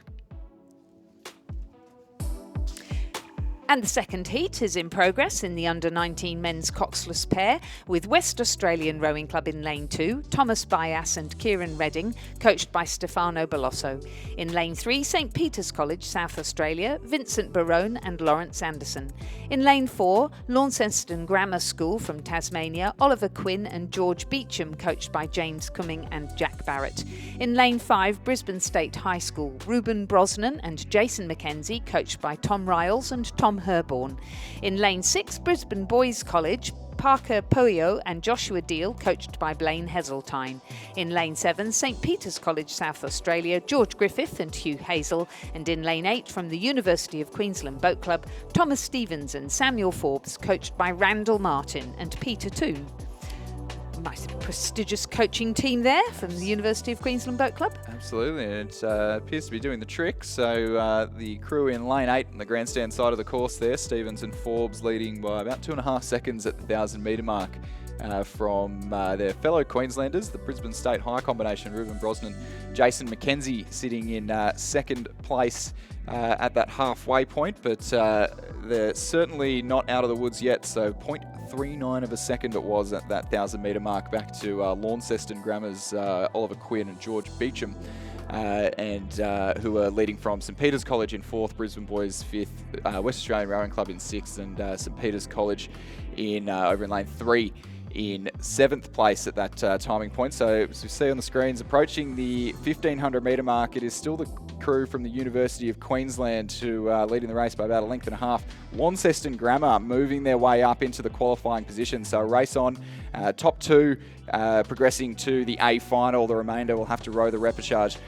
So it was looking like Brisbane State High would get their bow balls in there, but Launceston Grammar just moving up into that qualifying position. So this will come right down to the last few hundred metres of the race here, as St Peter's College just trailing behind in 4th, Brisbane Boys College in 5th, West Australian Rowing Club in 6th, and the second St Peter's College crew of Barone and Anderson in 7th place at this stage. So the University of Queensland crew won the New South Wales title a couple of weeks ago, and looking to back that up with a win here in that second and final heat here of the under-19 men's coxless pair. They're looking reasonably safe, but they'll just have to make sure that the battle for second doesn't encroach on their lead.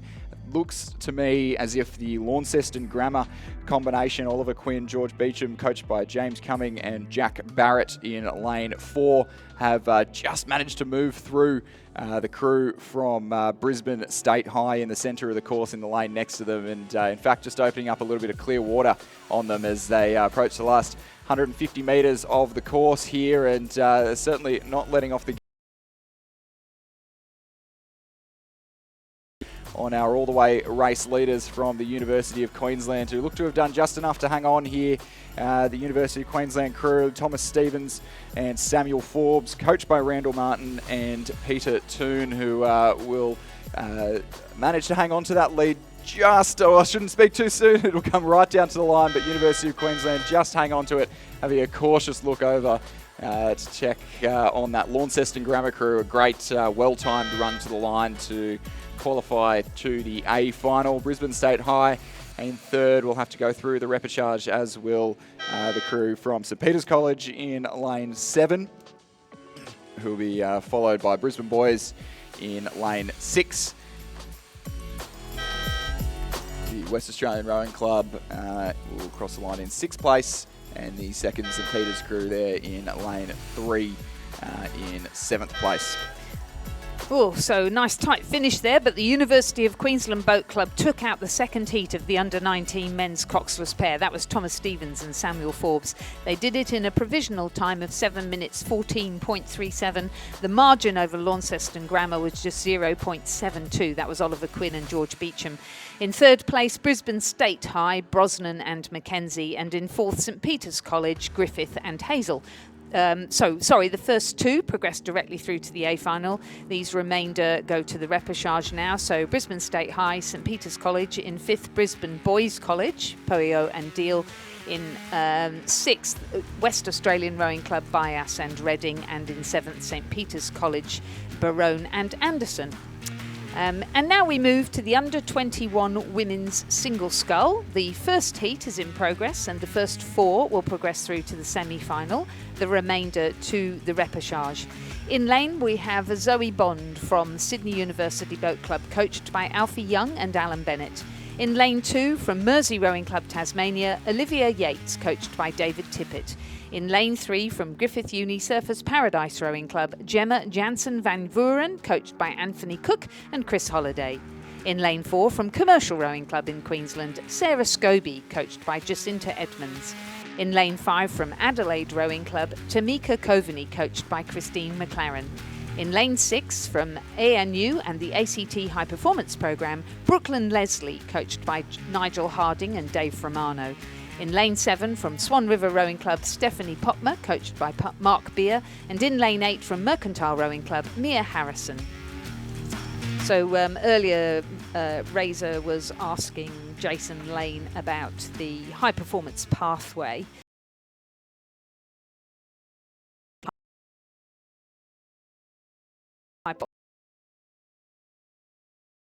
Good representation here with Sydney University Boat Club, Swan River, Mercantile, etc., all being high performance clubs that are supported by their state institute and association program. Zoe Bond on the far side, who's already been to a Junior World Championships in the double scull, and then we have people like Stephanie Popmer from Swan River, who's slowly been working her way up under the guidance of Mark Beer. On level. Yeah, absolutely, and Zoe was competing in 23 level events earlier on in the season, so back down into the 21 level events for this regatta, and so it should be reasonably interesting to watch, and every threat for a medal as she leads this first heat of the under-21 single scull. 3 heats in this event, so same progression as we had in the pairs earlier. Top 4 through to the semi-final, the remainder to the repechage. Not the absolutely savage progression that we saw in the junior singles earlier on this morning, where we had upwards of sort of 40, 45 entries in those events, and always a massive field. But Zoe Bond there, we can see on the far side of the course, about a boat length clear of her nearest rival, Olivia Yates of Mersey, about a second and a bit clear at the 1500 metre timing point, and then some distance back to our third place sculler, Sarah Scobie from Commercial. And pretty tight then for that last qualifying spot between Mia Harrison and Gemma Jansen van Vuren from Griffith University Surfers Paradise. So top 4 through to the semi-final. So Griffith University and ANU scullers in 4th and 5th rather, will have a tight battle on their hands all the way down to the line here in the last 400 or so metres to secure that spot. Great conditions for them. The wind dropped a little earlier, and every now and then it lifts, but on the whole it's very low. I think we're forecast to have maybe some showers here in the middle of the day, but really very kind conditions, and a great introduction for those who are racing at Sydney International Regatta Centre. Or there'll be quite a few people in the under-17s, under-19s and under-21s who've never raced here before. and it can be quite daunting, can't it? Because it's so big, and the setup for our national championships is effectively like an international regatta, where you are required to have accreditation in order to get in. We've got all the tents, and we will have the bar later in the regatta, and just generally walking around the grounds with Olympians and representatives from international federations. Yeah, and it has been quite a while since we've managed to have a nationals here at the Sydney International Regatta Centre since 2019. Was it really? And, wow. I was still trying to be good at rowing at that point, and not really succeeding, but it does feel like such a long time ago, and it's great to be back. But first heat of the under-21 women's single scull drawing to a close, and Zoe Bond holding off a little bit of a late charge to take the win from Olivia Yeats of Mersey in second place. And that battle for that last qualifying position will come sort of right down to the line. It looks like our Mercantile sculler who will get into that. So sculler in lane 4 from Commercial, Sarah Scobie, coached by Jacinta Edmonds in third. And the Mercantile sculler, Mia Harrison, takes that last qualifying spot to Wednesday's semi-final ahead of Gemma Janssen van Vuren from Griffith University Surfers Paradise, who will contest the repechage tomorrow, as will Brooklyn Leslie from ANU. Stephanie Potma from Swan River will cross in 7th, and the Adelaide sculler Tamika Coveney in lane 5 will round out this first heat.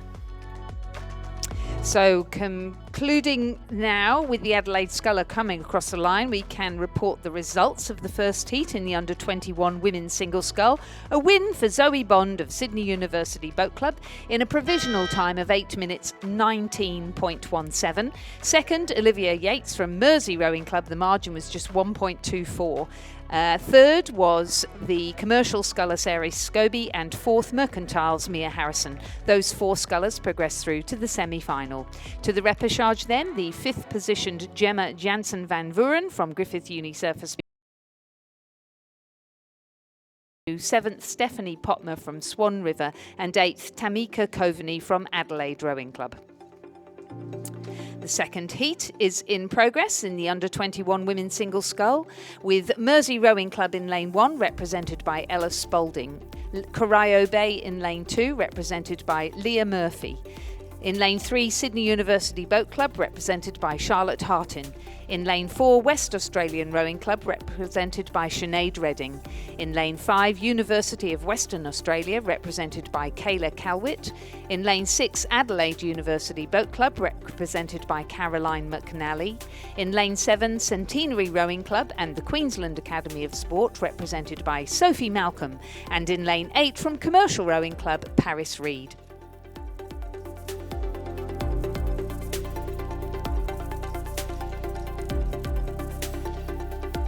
So second heat, drawing through to the 1500 metre mark. At the 1000 metre mark, it was Sophie Malcolm from Centenary, and supported by the Queensland Academy of Sport in lane 7, who we can see in the middle of our picture. She was leading at the 1000 and has just extended that lead through the 1500 metre mark from her nearest competition, which comes in the form of Ella Spalding from Mersey on the far side of the course, and Sinead Redding from West Australian Rowing Club sitting in 3rd. Charlotte Hartin sitting in 4th place, the sculler there from Sydney University Boat Club, and Kayla Calwitt in 5th place from University of WA. Adelaide Uni's Caroline McNally in 6th, Commercial's Paris Reed in 7th place, and Leah Murphy from Corio Bay in 8th place. So reasonably comfortable margins between all our scullers here on the course. I can't imagine anything coming down to a photo finish here in this one.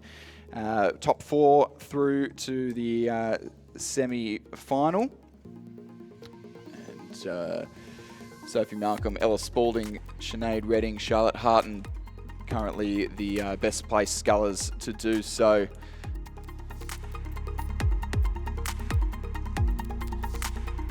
And looking at the list of coaches, you can see where our talent is being grown, can't you? There's great to see Jacinta Edmonds, who was such a successful athlete on the Australian in the Australian landscape, now coaching at Commercial. Great to see her putting back in again, and we've obviously got Ben Southwell and Gus Rodero there in Queensland at the Queensland Academy of Sport, Christine McLaren and Nick Mitchell coaching Caroline McNally, who's in lane 6, Sassy and the Adelaide University Boat Club.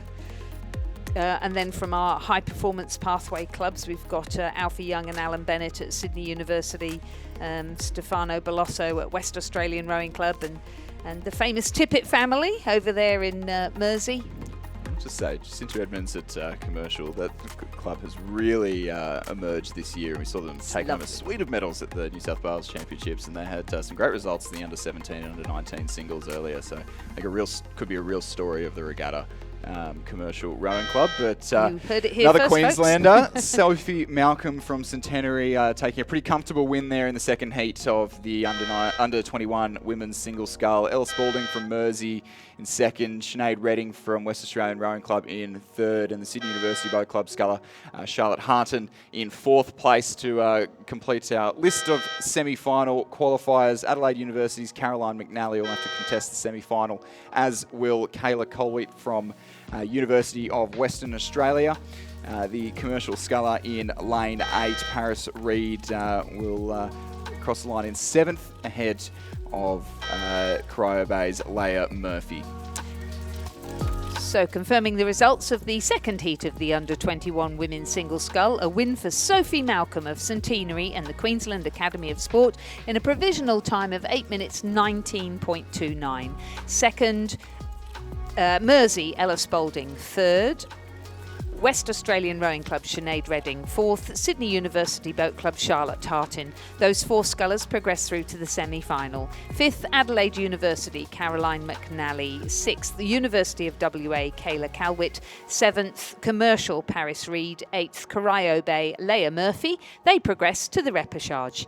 And we move on to Heat 3 of the under-21 women's single scull, with Mercantile in lane 2, represented by Jess Hawker. Mercantile in lane 3, represented by Zoe Corr.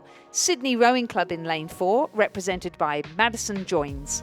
In lane 5, Yarra Yarra, represented by Zara Kavouri. In lane 6, Ciara Ortolani from Sydney University Boat Club. In lane 7, from Toowong, Georgia Campbell. And in lane 8, from Sydney Rowing Club, Liesl Page.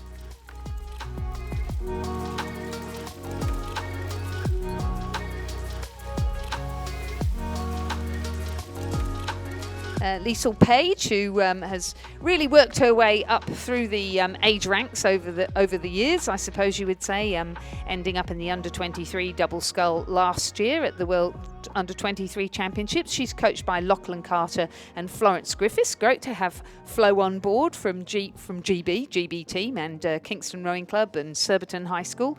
And they also coach Madison Joins. Now, Sydney's one of these high-performance rowing clubs we were talking about, so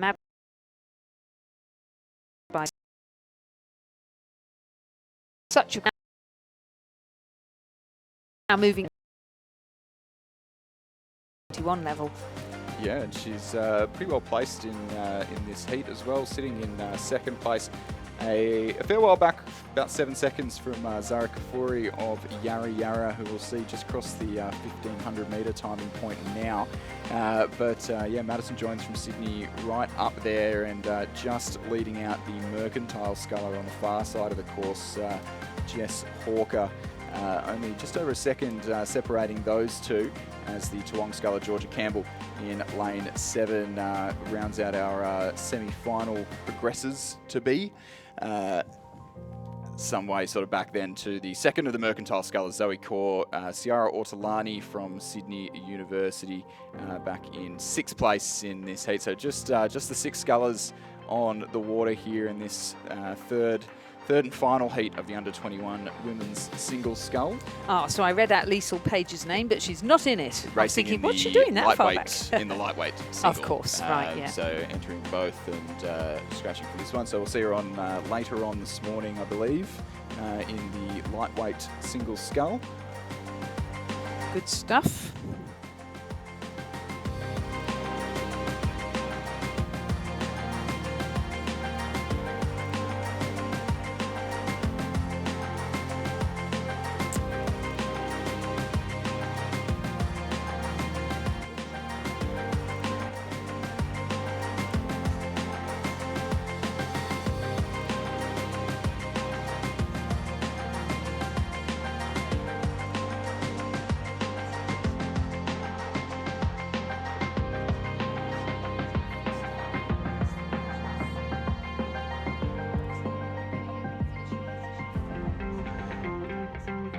Exactly. So the top-ranked crews will start in the favoured centre lanes, barring any disastrous winds where things might change, as we've seen in the last couple of years. But hopefully none of that here this week at the Sydney International Regatta Centre, as Zara Kafori takes her last 2 or 3 strokes towards the line at the win in the third and final heat of the under-21 women's single scull, with 3 lengths or so clear of the second place sculler from Mercantile, Jess Hawker, who finishes a good way clear of Madison Joins from Sydney Rowing Club in third. Toowong sculler there in lane 7, Georgia Campbell, just really controlling herself into the last few strokes to secure that last qualifying spot, ahead of Zoe Kaur from Mercantile in 5th, and Ciara Ortolani from Sydney University Boat Club. Confirming the results of our third and final heat of the under-21 women's single scull, a win for Zara Kafori of Yarra Yarra, second Jess Hawker of Mercantile, third Madison Joins of Sydney Rowing Club, and fourth Georgia Campbell of Toowong Rowing Club. They progress through to the semi-final. Fifth Zoe Kaur of Mercantile, sixth Ciara Ortolani of Sydney University Boat Club. They will progress through to the repechage. The winning time for Zara Kafori was 8 minutes 17.93 seconds, the margin 4.42. All 3 heats there, very similar times, so 8:19, 8:19, 8:17. So a sign of good things to come in the under-21 women's single. Here. Okay, let's move on to the under-21 men's single scull, and here we have 6. I don't know how many semi-finals. We don't talk about it, Lizzie. We don't talk about it.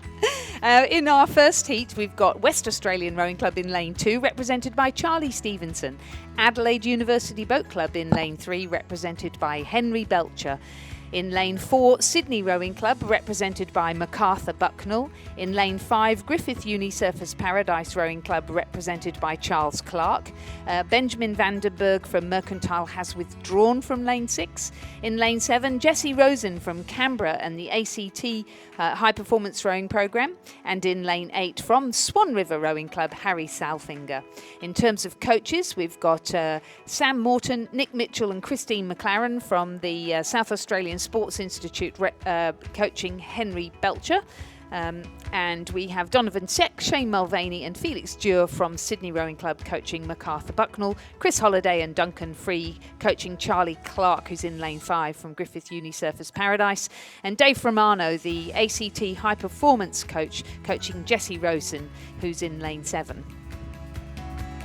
So as it stands, cruise through the 1500 metre mark, and MacArthur Bucknell looking to secure that one and only semi-final qualifying spot, leading by about 5 seconds from Jessie Rosen of Canberra Rowing Club. Charlie Stevenson from West Australian Rowing Club on the far side of the course, just half a second back, and Harry Salfinger from Swan River in 4th. Charles Clark from Griffith University Surfers Paradise currently running 5th ahead of Henry Belcher from Adelaide University Boat Club. So Mac Bucknell there from Sydney, a alumni of the King's School, won the Head of the Rivers a couple of years ago, and really coming to his own in the single sculling, really built throughout the season, and it'd be great to see him getting a win here in his first heat of the under-21 single, and I'm sure he'd be very glad to be skipping out on the repechage in such a highly contested.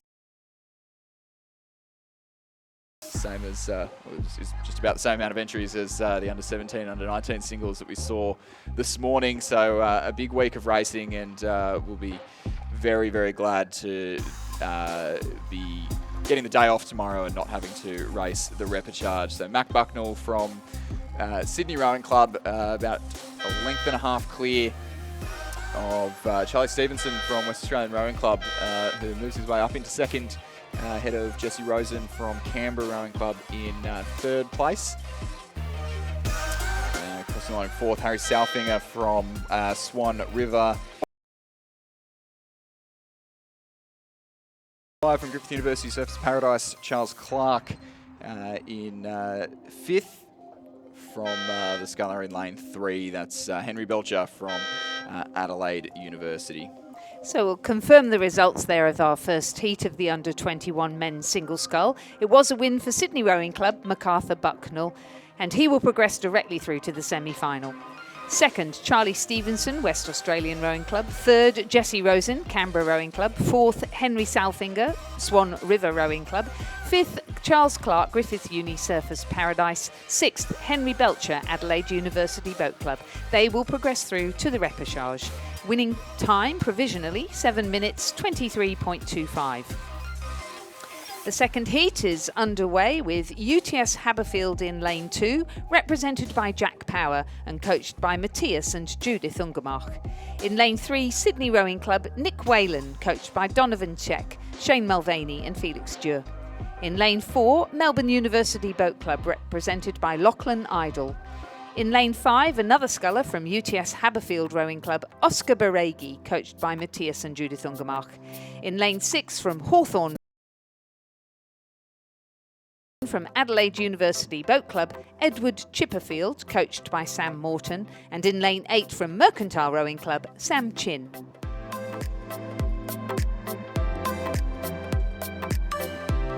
Crews well into the championship quarter, the third 500 metre mark, and it was Nick Whalen from Sydney Rowing Club who was leading the field at that stage. So Nick and Mac, who just won the previous race, both King's School Old Boys, who won the 2022 Head of the River in the first 8, and both looking for a win here in their heats, the under-21 single. Nick Whalen having rowed lightweight for most of the season, but focusing on the heavyweight stuff at the National Championships. He'll row in the Youth 8 for New South Wales on Sunday.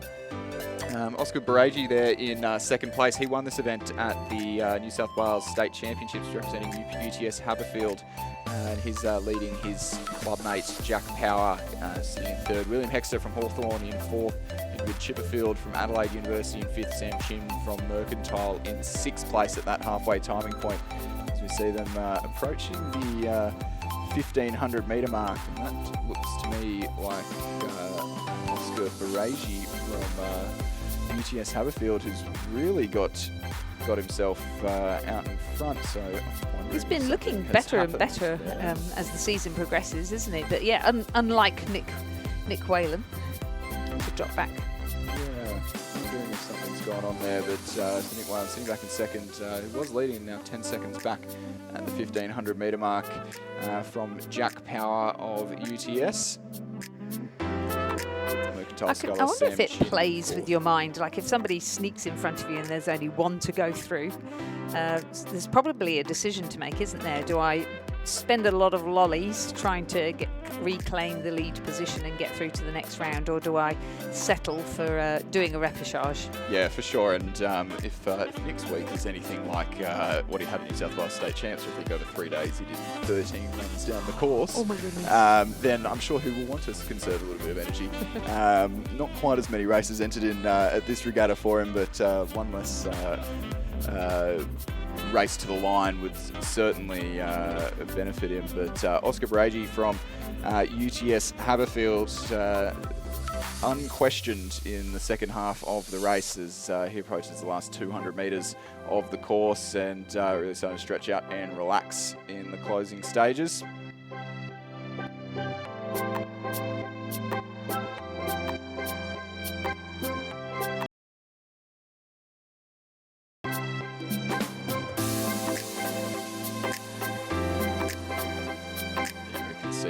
The two scullers there in second and third, really starting to bring the rating down and conserve a little bit of energy in the closing stages of the race. But Oscar Baregi not having to worry about that so much, as he will have a day off tomorrow as he moves through the sole progressor to tomorrow, Wednesday's semi-final. The remainder of the field will have to fish again in the repechage. I've gone a whole hour without saying the French translation of repechage. It means to fish again, and that is what the remainder of the scullers on the course behind UTS's Oscar Baregi will have to do. So the second across the line will be Jack Power in the teal. I think Nick Whalen needs to just keep an eye on these guys there. done just enough, hasn't he? Sydney Rowing Club just keeping himself in third place. Sam Chin from Mercantile. William Hexter from Hawthorn in 5th. Sculler in lane 7 from Adelaide University at Edward Chipperfield. And that appears to be all she wrote. We don't know if we have a scratching, but certainly missing the Melbourne University Sculler at this point. So our results then in the second heat of the under-21 men's single scull, a resounding win there for Oscar Baregi of UTS Haberfield Rowing Club. He'll progress directly through to the semi-final. Going into the repechage, placing second, also from UTS Haberfield, Jack Power. Third from Sydney Rowing Club, Nick Whalen. 6th from Adelaide University Boat Club, Edward Chipperfield. Provisional time for Oscar Baregi in the under-21 single, 7 minutes 24.74. Our third heat of the under-21 men's single scull sees Toowong in lane 2, represented by Johan Tan and coached by Mark Game. In lane 3, Sydney University Boat Club, William Wolfe, coached by Pete Warne and Don McLaughlin. In lane 4,